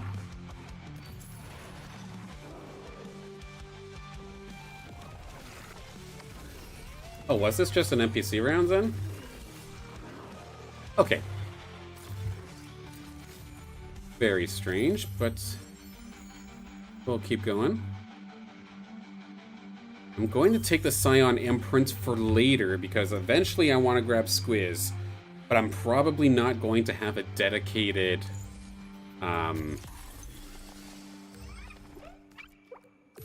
dedicated Scion to pair with it.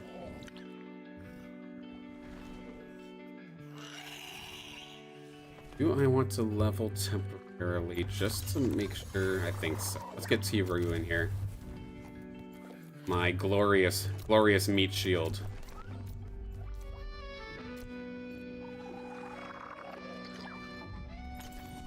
Still look T-Roo. I'm not going to be able to get Rai right now. I'm definitely aware of that, but I can still get T-Roo, at least get Shock on the board. And then I can wait until I kill off Samuel here to grab the rest of the Rai. Unless, wait, did he sell them off actually? I don't see them on his bench anymore. It looks like he did sell them off, so... I'm starting to get a little bit nervous though. Normally if I don't have Shock online by round 15, I am a sad panda, and I mean, we are right there.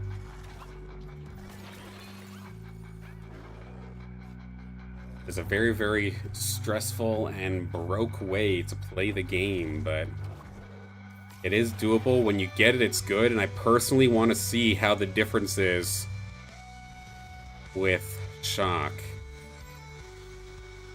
In shields, I kind of like the shields that explode. I'm not going to roll that. That's good. Tiru is here, thus so is Shock. So there we go. Of course, now the difference in Shock is that it actually strikes the furthest enemies compared to low energy resistance. So a little bit of a change here. Gotta try and justify. So is it going from where the alluvial is, I wonder? Because this in theory would mean that... Yeah, two furthest enemies. Is it from the entire team? Is it from an alluvial? That's not very clear to me right now, so I'm very curious. Where do these shocks end up falling? Looking for it. Both kind of just went for the front line. Now, then there, my rogue was still up there, but it went that way, so it must be based off of shock units. Because my rogue was right on top of the Alfie, and it still shocked the Alfie, so it must be based off of the shock units. Interesting. Let me solo who I'm up against next. That is going to be a little bit scary. I'm not going to lie. There is one thing that is on my mind in terms of something I could pick up rather nicely. Otherwise, it's just a matter of picking up the juiciest alluvial in terms of credits. And they have all fallen, so now I'm kind of just left with the scraps. Let's just grab the magic and move on. Yes, that was a lot of shocked in the last couple of seconds, I know.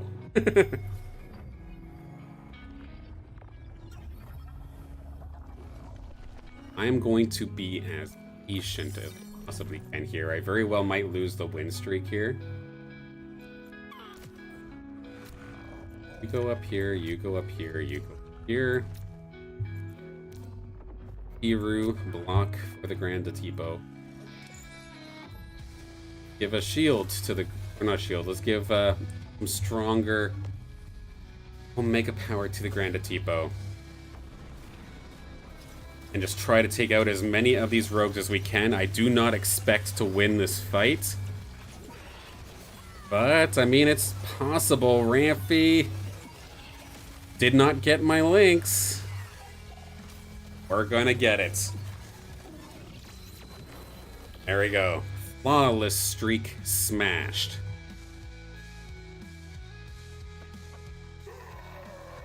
So I'm going to completely let off on the gas here. So I am going to load up as much credits as I possibly can.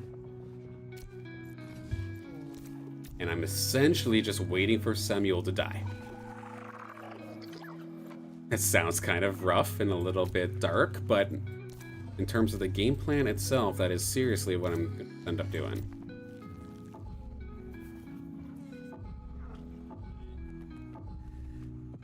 The 100% HP ace is a rarity. I know we were kind of celebrating it with Narkesh this weekend, or last weekend in the IPL. First time I think I've seen it on stream in IPL. That someone got a ace on stream. That was pretty sick. It was very, very well played from him. Did a very, very good job. That team was disgusting. Epic indeed, exactly. I know, I was very, very happy when I got my first ace. It wasn't on stream, though. I kept the screenshot, but of course, video or it didn't happen. It's no longer screenshots or it didn't happen. It's, things have changed a bit.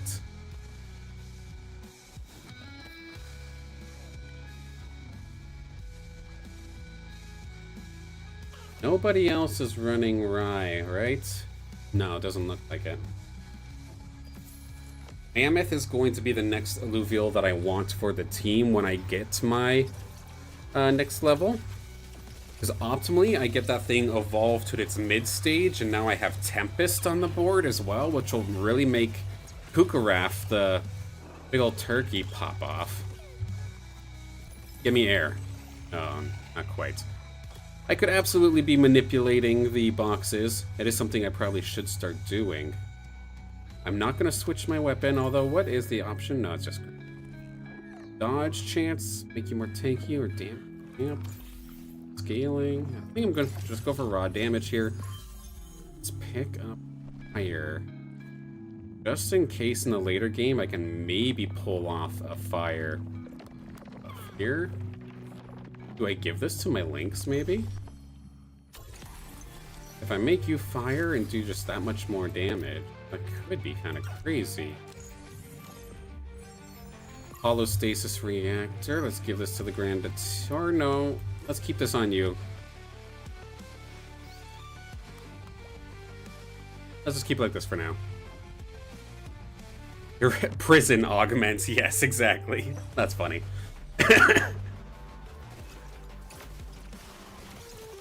Alright. Where is their Scion shot gonna go? It goes directly into my Ranger. Stand alone. No AoE damage done at all. Basically perfect positioning here, but I need my Lynx to heal up a little bit. It did end up taking the shot here now from the little Alfie, so that's a little problematic. My Kukaraf is not built for speed or built for damage. It's built to support as of this moment, so this is a little bit troublesome. We'll end up losing our win streak here, I do believe. Samuel is down to 17. Probably don't have to wait that much longer here. Combat rhythm is absolutely incredible to find here right now. Or just the raw attack speed. Yeah, combat rhythm is going to be the answer.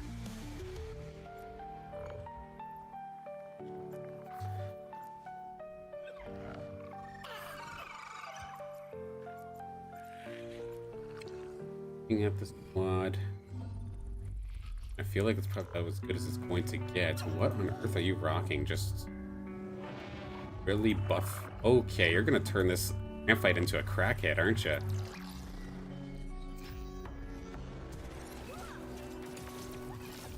Sometimes losses can be calculated. Are mine? Yes, absolutely. Like this one I'm 100% going to lose because I didn't realize that the ramp fight was going to be an absolute menace, right?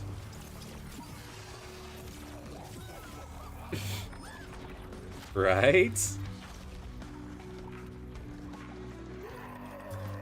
Because look, I hung on long enough. I've survived, I've stayed my welcome. And just as predicted, Samuel has died. Which now leaves all of these beautiful Rais and Railus onto the board. While I just so happen to get a full tank of gold that I can hopefully roll and find these Rais. Come on, you gotta give me the... Find these Matus. Take the Lynx off the board and put Matu on there. Turn you into an absolute menace, why don't we? And find these Rais. Yes, see? And find Squeezes too. Come on. Don't make me look stupid, game. Come on. Voila. Is this actually going to be any good? I don't know. Did I waste so much credits on this play? Yeah. But let's see if this actually ends up working. It's not going to work right here, right now, but this next run should be disgusting. Let's see how this goes. It'd be nice if I could level up one, though. Oh, I could sell the Lynx. Yeah, now I could level.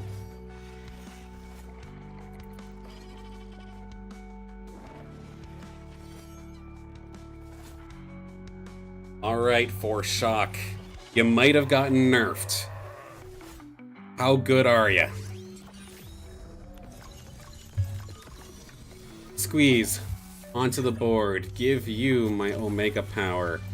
Give the Kukalus my damage stuff. Give the tank augments over to the Mammoth. The attack damage onto Railu, you're already fire, so you're already kind of taking part in that, so that's fair.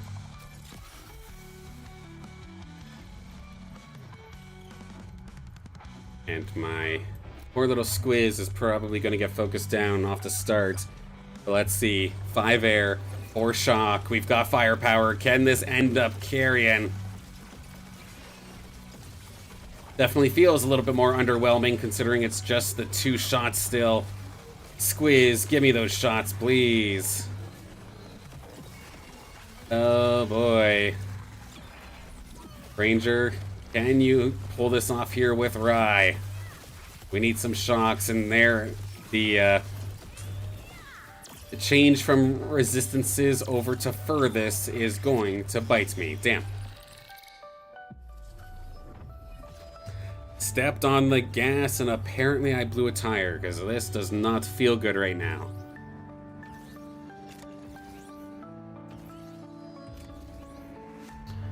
I do need magic badly to get Squiz online. Let's get this Winx. I'll maybe even keep the Winx if I can get yet another level. I would get 6 air.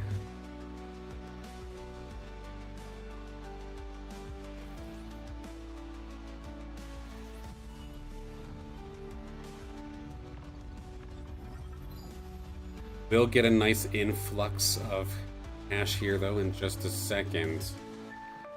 Is a Tipo still being on the squad a mistake? I feel like it is. Taking them off now gets me the 6 air that I was looking for. Gain Omega power every couple seconds. Okay, let's try it.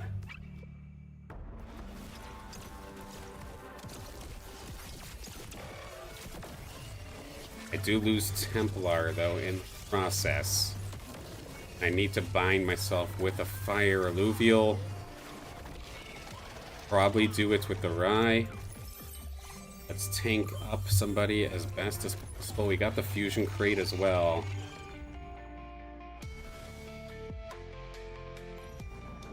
Alright, what's the damage or just piercing here? I'm gonna try the new one. Try the scythe. Let's give this to you. Make you tank. Something like that, right? We now have Berserker. It isn't necessarily going to be too helpful for me, but is better than nothing.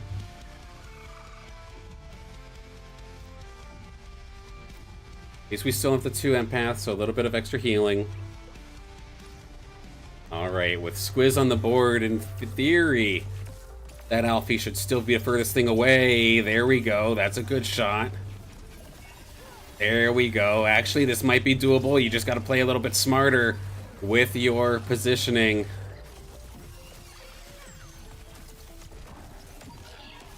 May not be perfect, but it's getting the job done. There we go.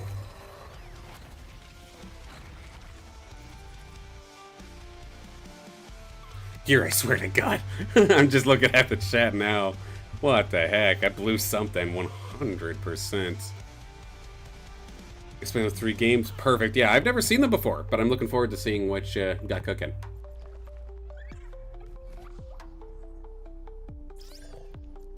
Okay, Let Me Solo is about to eat me alive, I think.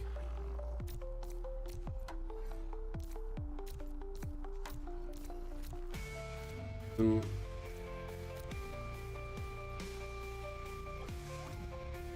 of being something like this. I'm not comfortable. I do not like this at all. How the hell does he have so many of these super powerful rogues?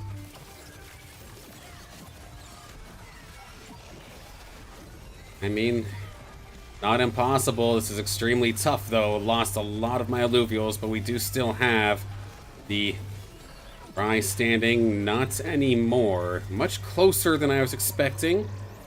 I'll give myself credit for that, but well, a very, very tough position as we now have something similar happening here. Spider squeeze. Rogue. Oh. There, I need to try and... need to somehow aim this so that I'm hitting the ramp fight with shock. Which, if I'm doing this correctly, it would mean... oh, I want to put it right next to a... not a Red Lance, but a... Riox, but I mean, let's try. Let's see if I can... with the squeeze being so far to the side, does it go towards the ramp fight? Not this first one. Those two in the sides made it kind of difficult. Oh, yeah. That didn't feel good. That definitely didn't feel good. Yeah, let's make that to eliminated, but that's just the nature of the game sometime here. Because that's the thing, you can be leading the lobby, but if you're leading the lobby, it means you've probably spent more credits, more gold on your team, making them stronger. Which means you don't have much left, you weren't really collecting interest. So you see that quite a lot, where somebody who could be leading all of a sudden falls off. And that's kind of exactly what happens here. At this point in the game, I should have probably had at least an Octius. And maybe another level under my belt to get another Alluvial. So I was definitely falling behind. We get 4th so we don't lose any points. But shock, I'm not gonna lie, does not feel too good right now. Off of that first instance. Of course, I'm not going to base everything off of one game. But that definitely didn't feel as satisfying as the last iteration of shock.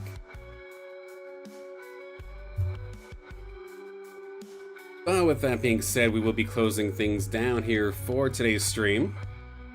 Was a good one. Had, of course, a ton of news to talk about.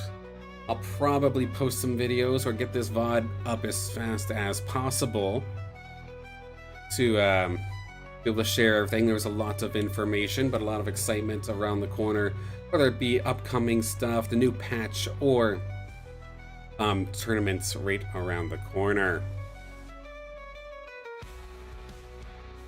My game plan once again for the rest of this week. I'm going to be busy video editing, but I will see what I can do in regards to Friday. If the availability is there, maybe I will do a run through the IPL sit and go qualifiers, but it is a little bit later. It's an 8 o'clock start my time. I know someone looking at 8 o'clock and calling it late is surprising, but that's what kids does to you.